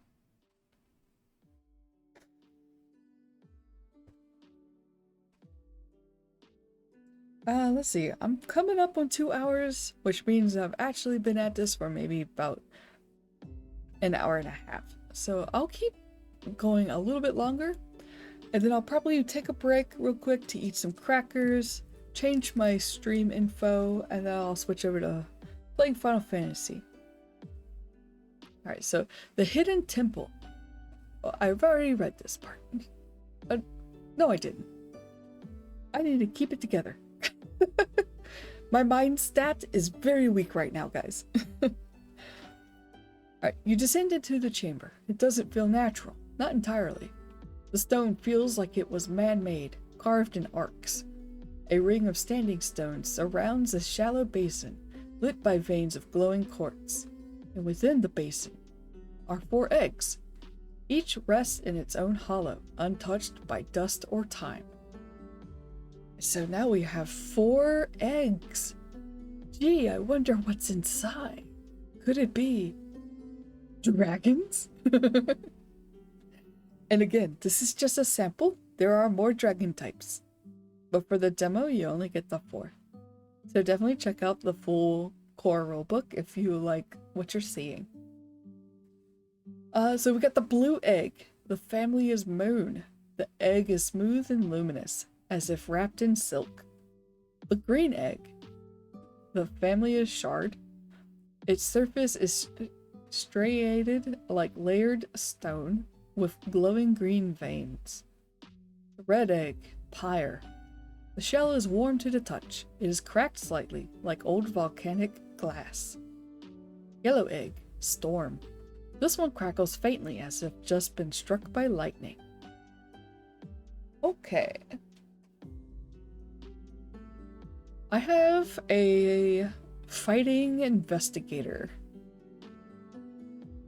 I think it would be a good foil if I picked an egg that felt kind of opposite of my character.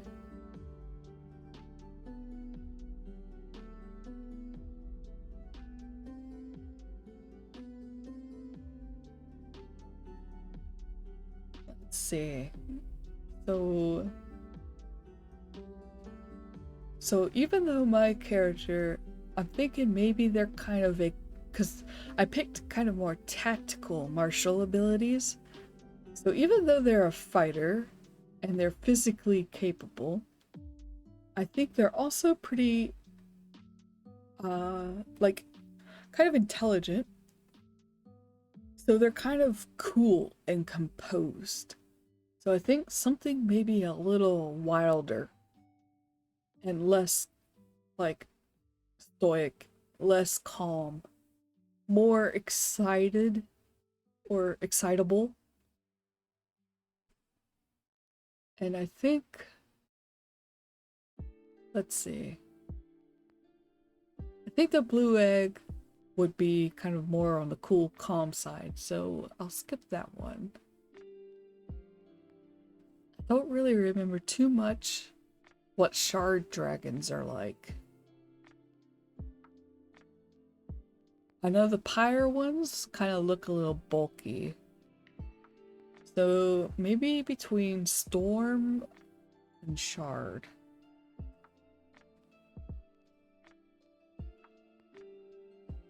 But then again, fire does lean into that trope of being like hot, fiery, passionate, which would be the opposite. And I mean, you know, flavor text, I don't have to have a bulky dragon. I can make them more sleek. Okay, yeah, I think red egg.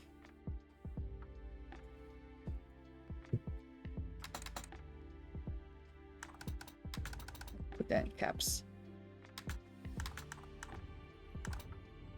Fire. And then it says, write this down, the color and family of your chosen dragon. and a single visual detail you imagine about your dragon's egg as you pick it up. I am going to say the egg is warm.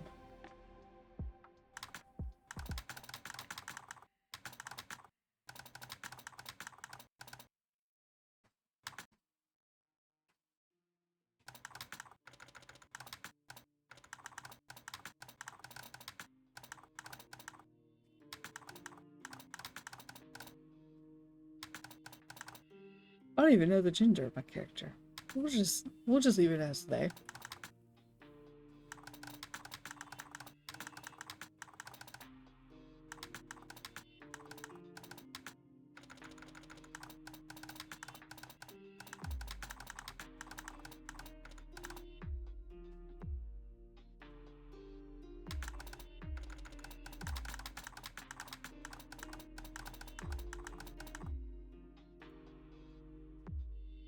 A big word. Felt very brave with that one. Alright. The egg is warm, but not in a way that would burn hands. The warmth travels through Rowan's bones until they feel it within their chest. It pulses alongside their heartbeat until the two are indistinguishable. Yay. Scene 8. The first stirring within the vault hours later. The egg remains on your lap. It feels heavy compared to how it looks, but that could be due to lack of sleep. The space is large with a single flickering light from your torch. You can hear your own breath but no wind. But then, sound. At first it was a movement of some stones. Then a soft rattling noise came from behind the shrine, getting closer by the second. You have stood up and placed the egg either in the nook of your pack or in your arms.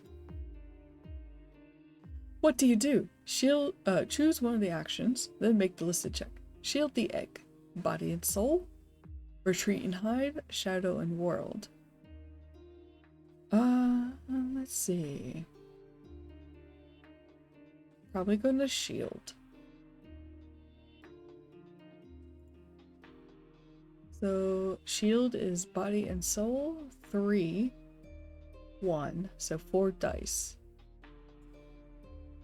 1, 2, 3, and 4. The dice roller does not like me. Ew. It liked me when I was swinging my sword, but it doesn't like me when I'm doing anything else.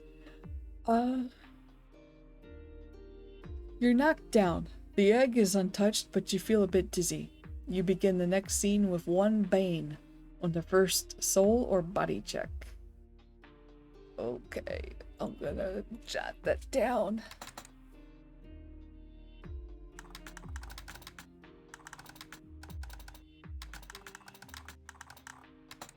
Ouchie. But at least the egg is safe. Scene 9. Breath before dawn. Eastern face, just beyond the hollow. As you exit the vault, the sky is beginning to lighten. Wrapped in fabric, the egg is still quivering ever so slightly within your arms.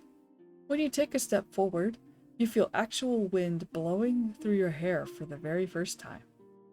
It's mountain air, crisp and full of scents of pine and smoky ash. Oh, I'm stretching my back. I'm doing a spine wiggle. As the light hits you, the egg starts to move.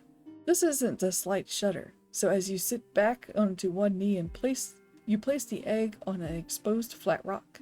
Your hand remains against it. At once there is a fine line developing across the surface of the egg. You rewrap the egg in its cloths and begin to make your way downhill. Then you hear voices. They've got it, the one from the ridge. You turn a second too late and 2 shapes emerge from the cliff's shadows. One has a crooked blade, the other a sling. Scarves cover their faces. Put down the egg and walk away. Combat time. You go first and are fighting a caster bandit and a blade bandit. Well, got a mention of HP here. Okay, so each has 2. they can take 2 hits to go down. Which doesn't seem like much considering the other guys had 4. Maybe I'll bring that up or something.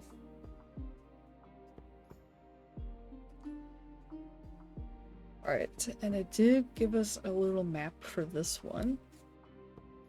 I need some water first.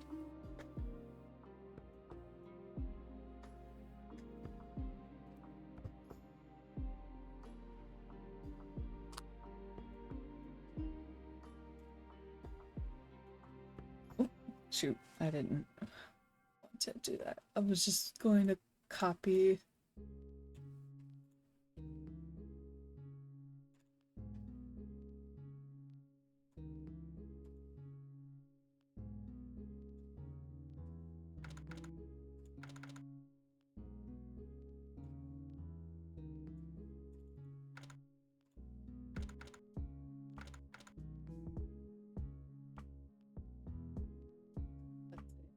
Two, 3, 4, 5, so 1, 2, 3, 4. 1, 2, 3. 1. Come on. 1, 2, 3. 1, 2, 3.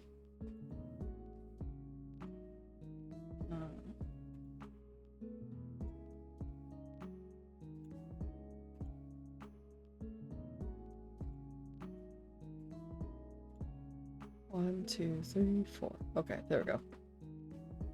Yeesh.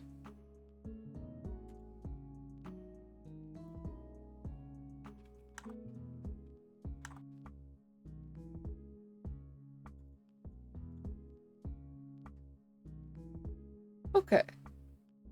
So again, I can attack, move. I can interact, reposition the egg, drop smoke, shift terrain, that kind of thing. Like, I guess shift terrain, I could like push a rock. Or like, you know, like, yeah, like push a rock on top of someone. Oh, let's see. I'll probably just swing a sword though, to be honest. Like, I'm right in front of them. So I can roll 5d6.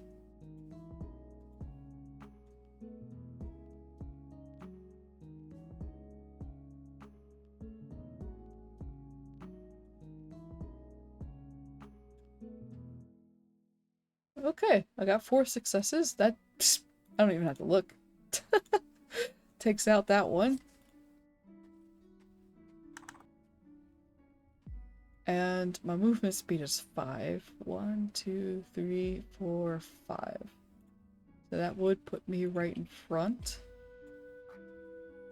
Bandit turn. Caster Bandit is going to do a fire spell attack for 1 light wound,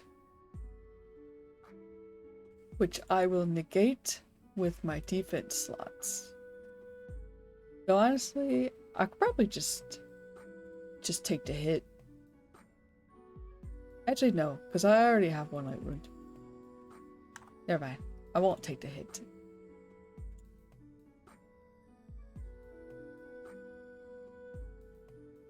And then this is a recap.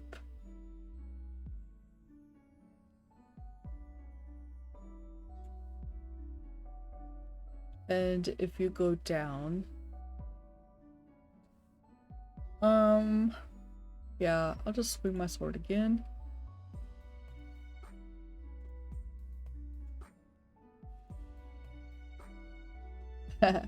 Four again, and voila, bandits are no more.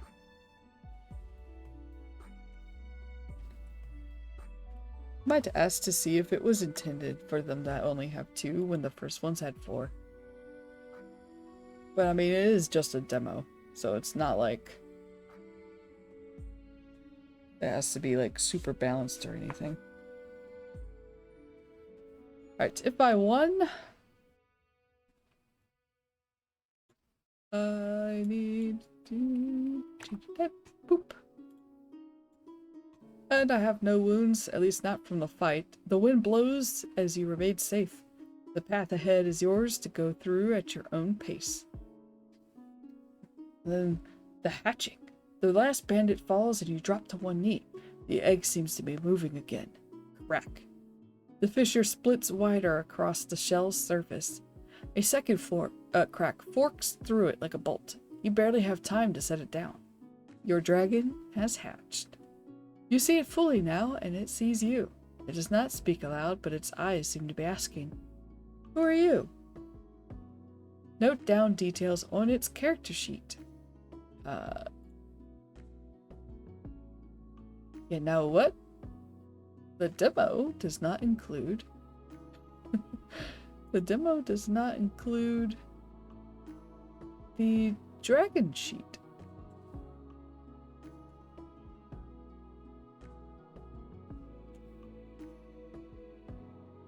Well, one second. Because I have not downloaded the new dragon sheet. The dragon sheet did get revised since I last played. Please hold. Do do do do do do do do do do do do do do do do do do. I could have sworn there was a dragon sheet.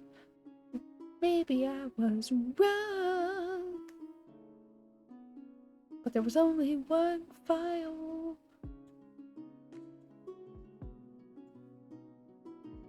Oh no, wait, there it is. I'm silly. I'm a goofy goober.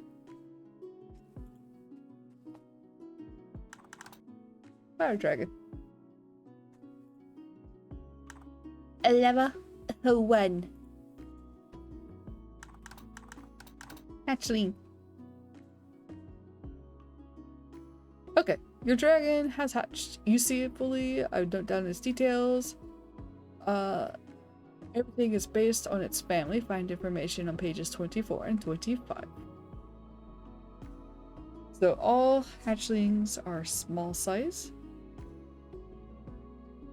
Speed is its walking and flight speed.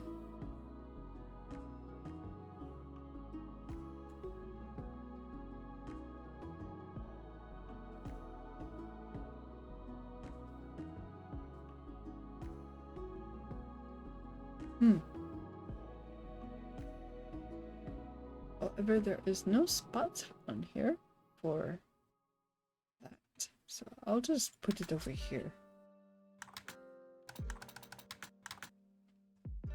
Okay, and armor, natural armor value, core perk, minor perk, major perk. And then it has 3 attributes, whereas we have 6 attributes, so they only have half of that many. Okay, so all start at 1, and you have 3 points to spend as you wish. Alright, so I'm not going to focus on a body for this one. I want it to be kind of more like soul focused, I think. Would be a good foil. Let's see, all start at 1, and you have 3 points to spread as you wish. In this case, I'll do... yeah, because that's 1.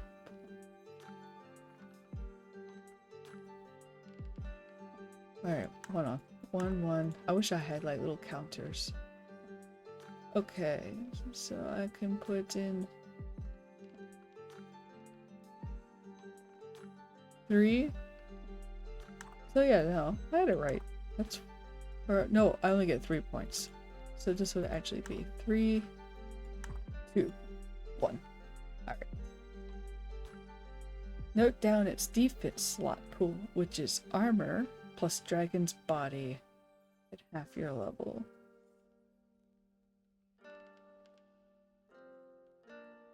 Oh, so I gotta get... Oh, the page count is still off a bit. Alright, Pyre Dragon, size small, 4 squares. Oh, and then 4 for flight. And then 5 fly. Natural armor is 3. Okay, so I'll scroll back up.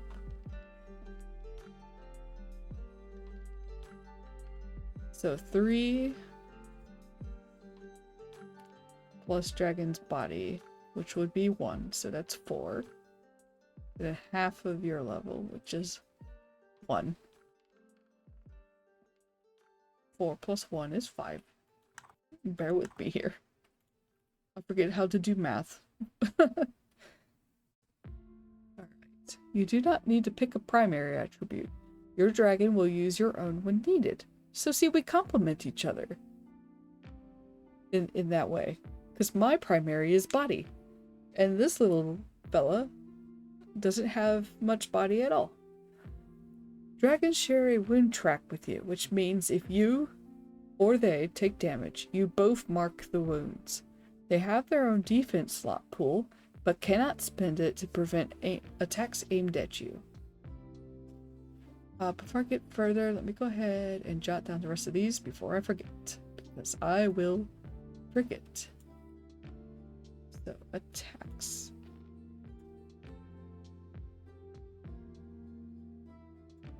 Will... Oh, that did not paste well. Oops. There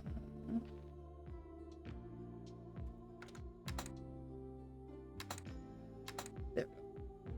So there's attacks, and then for perks, I get a core perk, which I won't read. Let me zoom in though, and then you can read it yourself if you would like, while I paste these in.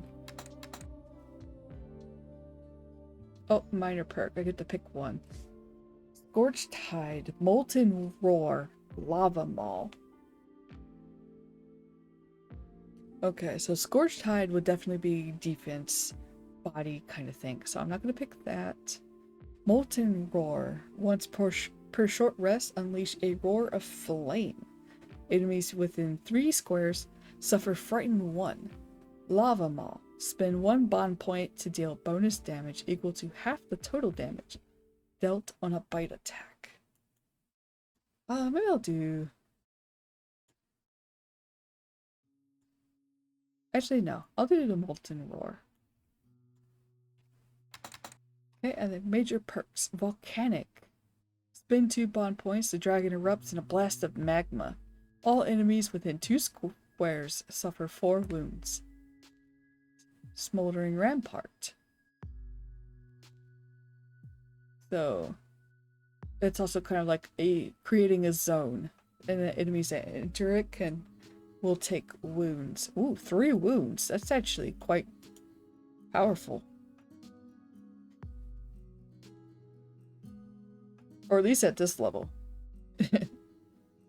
Flamebound Fury. Once per session, when reduced to your final wound tier, the dragon immediately regains 2 bond points and may use Inferno Breath for free.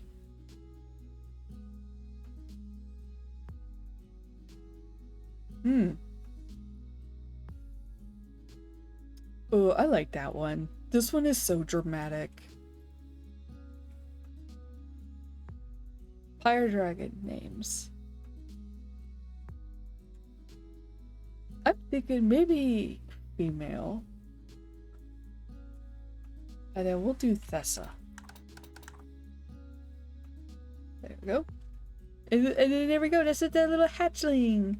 Look how cute.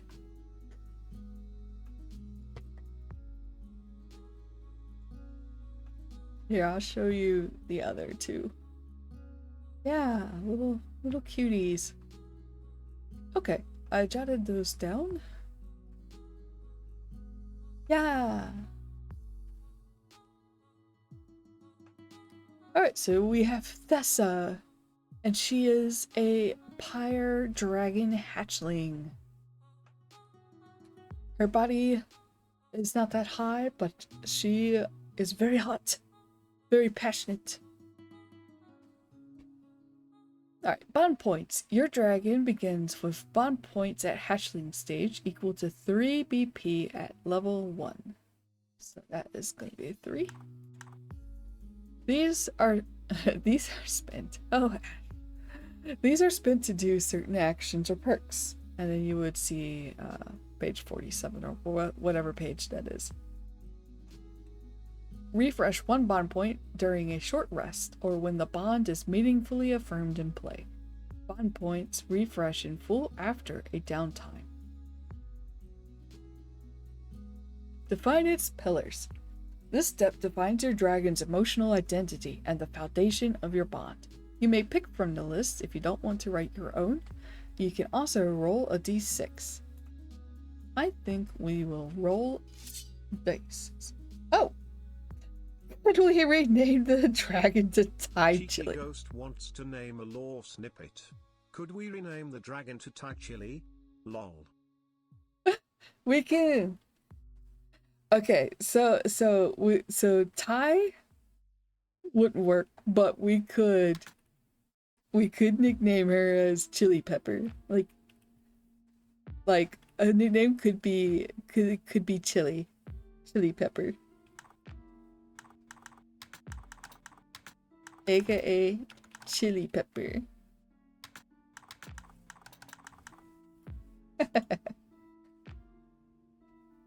Alright, so we are going to roll a d6 for each of these and see what they are. Alright, so love is 2, music and song. Fear is 6, darkness. You know, fire dragon. And then instinct was 1, to protect. So even though they're a little dragon hatchling, a little baby, not much of a shell, just like a hardened hide just yet around their body, they still want to protect. And maybe that desire is what aligns with our character Rowan. Okay, once you are ready, you can move onto scene 11, and then this kind of goes into dragon actions and dragon defense, breath weapons, and I don't think we're going to need that just yet because we have little baby. We're not gonna make a baby fight. Little Chili Pepper needs to be protected. Her scales are still soft. Okay. Inside Stonefang, a settlement. The gates close and you step into cobbled streets, flanked by slate-tiled roofs and bannered arches. Somewhere ahead, something is about to happen. This scene unfolds through 2 things, each determined by rolls.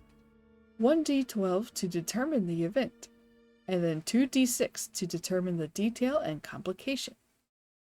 So we roll 1d12. This part is all new to me. I have not gotten this far in the original demo, and this is my first time seeing any of it. So 1d12. I got 7. A guard asks to see your papers. You don't have any. And now we roll 2d6.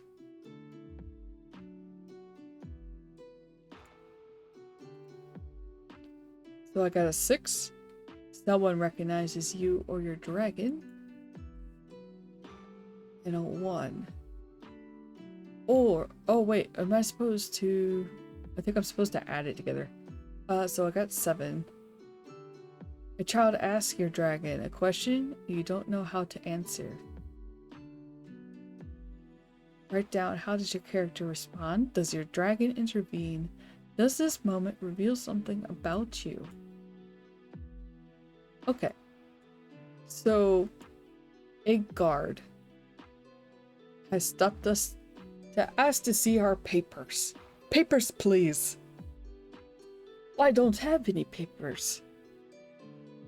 Or at least that is what I start to say. But then a child runs up. Because the little kid, the little boy, sees Thessa. And immediately starts asking all sorts of questions. Like, oh, like, what's the name? Well, it's Thessa. And then, you know, little Thessa is probably chirping and, you know, looking cute as can be. And the kid is just going nuts over this little guy, this little girl. And you're like, oh, can I pet her? Like, how old is she? Can she fly? How long until she can fly? And I'm just being peppered by these questions. The guard didn't notice the hatchling at first, and is sort of taken aback, right? Because, you know, what's a dragon? There's no way around it. That definitely looks like a dragon. Even though maybe this person hasn't seen a dragon before. Maybe the dragons have been kind of like thought to be extinct, or at least that's how I'm playing it in the game with Cheeky. They're making a comeback or something. Excuse me.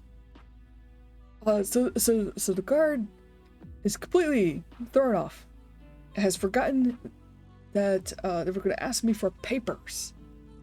Let's see. Maybe I take notice of this and kind of play into, you know, talking with the child and being like, oh yes, I fell in the mountains and I discovered this dragon egg, and, you know, we've been traveling for a couple of days and I'm not entirely sure where we are, and I just want to take care of her because she's hungry and I'm hungry, and so we're just seeking shelter for the night. And don't mean to cause any harm or anything, and, you know, and you know, Thessa is just totally milking it. The little kid is like hugging and clambering all over her. She's a baby, so she's probably not too lava-y or too hot or anything. She's just eating it up. She is eating up all the attention. Let's see. Maybe I could make a roll here. See if maybe I can skirt past the you know, see if we can squeeze past without having to do anything regarding papers. I don't even know what kind of papers he'd be asking for. The Batesian version of a passport. Okay, so I'm gonna be using my mind, and then maybe a bit of shadow. So that would be 2 and 1. That's 3. Oh, I just remembered I was supposed to get a Bane before. I had forgotten about that. Whoopsie. Oh well. I'm pretty bad at remembering that kind of thing. I'll have to get better. It wouldn't have mattered anyway. I overpowered the bandit so bad. But okay, so we're gonna roll mind and shadow. That's 3. Ah, I swear, the dice roller does not want me to succeed outside of combat.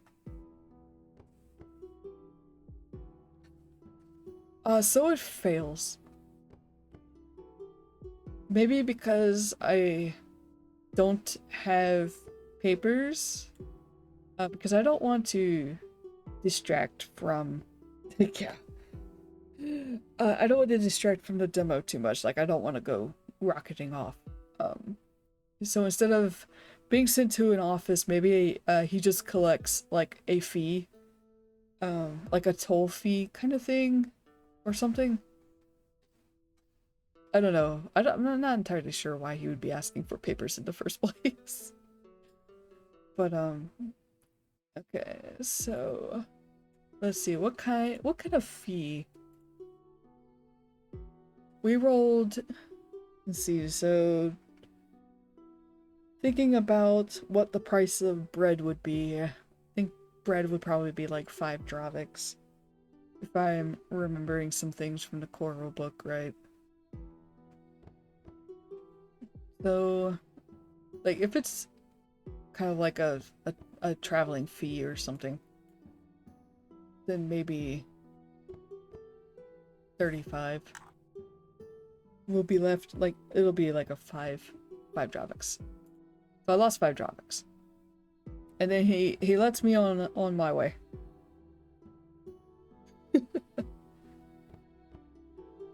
Your dragon runs into a nearby store. You give chase and find yourself before a woman. Her eyes glance at you with intrigue. Her room is filled with trinkets and ribbons, each speaking of the mystic art. But the item that grabs your attention is the orb set upon her velvet-lined table. She feeds the dragon with one hand, while gesturing you to sit down with the other. You are missing memories, yes? Look into the ball, if you please. As you stare deeper, the room begins to blur, and you see a memory of yourself and your friend. You seem happy, but you're doing something. You will now either select a second career, for which you will only gain entry perks, not items or wealth, or take a new perk in your current one that also starts your first career tree. What are you doing in division? So here we have charlatan options, the investigator, scholar, and then down here is going to be the wanderer. I think I'll just continue with investigator just to make things simpler.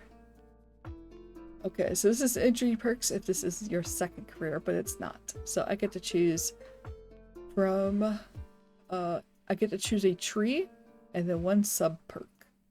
So for trees, I have detective, augur, and profiler. I want detective.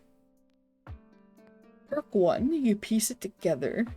You gain a boon on checks to notice hidden details, clues, or inconsistencies.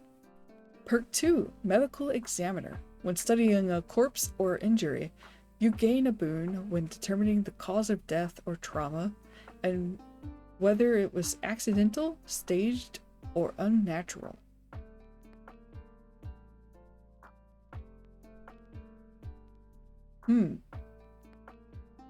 This would be so cool for like games that have a lot more intrigue in the plot.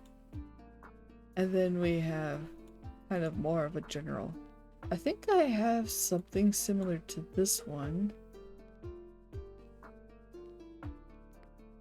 Yeah, gain boon on all checks to find hidden objects in compartments and stuff. But this one, I would not need to spend grit. Whereas, oh wait, I don't need to spend grit for this one either. Ho ho ho. If that's the case, I'll pick medical examiner.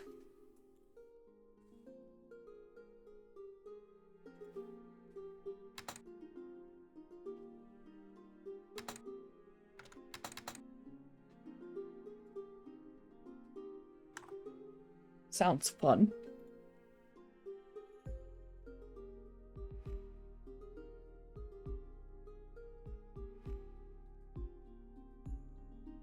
Alright. I think I'll do one more scene because it looks like it's gonna kind of cover downtime. And I think that'll be a good stopping point. Settlement. What follows? Or scene 11. What follows? I keep reading like the line below what I'm actually supposed to read. You leave the mystic's shop. The air feels a bit sweeter. Stone Fang circles around you. The children are laughing as they climb up the stone steps. There's a loud clanging of copper being hammered into shape. And there sits a raven watching from atop a chimney. You regain more of your past, and your dragon senses it too. The dragon tilts its head slightly and makes a whistling sound, similar to that of the wind blowing through an empty space. When your dragon looks at you, what do you say? Write down something that you would like to say. You can note this event on your sheet or just keep it in your mind for the narrative. Oh! Honestly, she's probably like, I'm hungry. When are we gonna eat? And I'll be like, that's a good question. Let's find somewhere to eat. Before the sun sets, you pass by a glass blower shaping colored sand into light. He gives you a nod as you walk. You return the nod, but this time filled with hope that you may remember everything. You should now have an additional career or started expanding into a tree with extra details written down. You are ready to continue your story. Optional. You may continue your story by heading to Scene 12, A Day in Stonefang. Which is this one. The day slows. The air carries the scent of river-washed stone and warm bread. Your pack is lighter. Your dragon no longer hides, at least not entirely. For once, no one is asking anything of you. Downtime and solo play, which is what I'm doing. You may now perform up to 4 downtime activities before taking a night's rest. Choose any from the prompts below and describe what you do. Each activity takes about 4 hours. And then once you've completed your choices, you restore all mana and grit to your max, restore your bond points to the max, clear all light and heavy wounds, remove all status effects except bloodied, and journal your day. And so, for options, you pick 4 from the list below. You may narrate them freely or roll to determine the outcome. You may also choose the same activity more than once. Each roll requires at least 3+ successes to pass the check. Seek the Forgotten. Learn a secret. Earn 1 studied point. And then spend a study point to gain a boon on a related lore check before your next downtime. I can craft, repair, or tinker. I could forage and hunt. Social bonds. Forage and hunt. That's what I do when I go to McDonald's. Perform a ritual. Rewrite the self. And then from there I could move on. Oh, and then there's an onboard artwork. Okay, so yeah. Looks like we've done about half the demo. That was a lot of fun. You know, I kind of kept things brief, but obviously if you wanted to go all in for a full experience, you can, you know, write out things as like journal entries. You can, you know, like with the scene with the Papers, Please guy, maybe, I would have had to, you know, maybe I could have written it that I went to an office, you know, filled out, like, maybe there's some kind of like travel pass or something that I need to acquire. And maybe that's what I could have paid for. I could have registered or something, you know. Could have done some world building in that regard, you know. I could ask questions of an oracle, roll on oracle tables. You know, I could have gone into detail about the memories that I saw in the crystal ball. Very fun.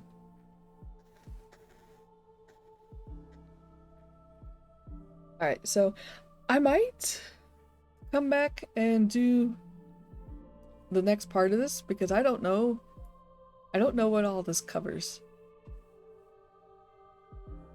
But as you can see, this is page 31 now, 64. Whew. So there is more. Like, here's some spellcasting recap if you need it. And yeah. Oh, it looks like it kind of goes into some detail about travel clocks and stuff. So this could be fun to continue. So maybe I'll do a part 2 this week. I'm still getting in a fight with my internet provider for my weekday internet connections. If you're new and not familiar with those, basically my upload speed drops to hot garbage on pavement between the times of 7 to 9 p.m. in the evenings. And, you know, I work a full-time job during the day. So the drop is right when I can stream after work. So I have an hour of good stream and then it goes downhill. And I usually wind up having to stop the stream early. So I've been getting in a fight with them. I'm hoping we're making progress. We finally got to the point where our network engineer supposedly surveyed our internet. So I don't know. Well, we're gonna. I'm going to bully them because like I'm paying money, and I should be getting what I'm paying for, and especially since this is affecting my livelihood. But yeah, that's a wrap for this. I'm going to take a short break. I'm going to close the stream down because I want to make for neater VODs, so I don't have to edit out the VODs before uploading them to YouTube. Because I am going to upload my Final Fantasy XIV VODs to YouTube, and you know I might upload this one as well. Even with all my meandering. So yeah, I'm gonna close the stream. I'm gonna take a bit of a break. I'm gonna eat the crackers that I actually wound up forgetting about. I'm gonna turn my light on. It's dark in my room. It got cloudy outside without me realizing. And yeah, probably be back in about 15 or so minutes. I should probably just eat lunch, actually. It's kind of lunchtime. Yeah, it got dark. Yeah. Like, my window faces east, so usually I got, like, the morning sun and stuff, but, I just realized, like, oh, the light in here is just my monitor. So yeah, I'll be back soon. You know, take care of yourselves. If it's lunchtime for you, have a little bit of lunch. Have a snack. Drink some water. Do some stretching. Download the Drakonym demo. There it is there. It is free. You can get a little taste of the game yourself. Make your own choices. Pick your own dragon hatchling. You could pick the green one and name the dragon Poblano.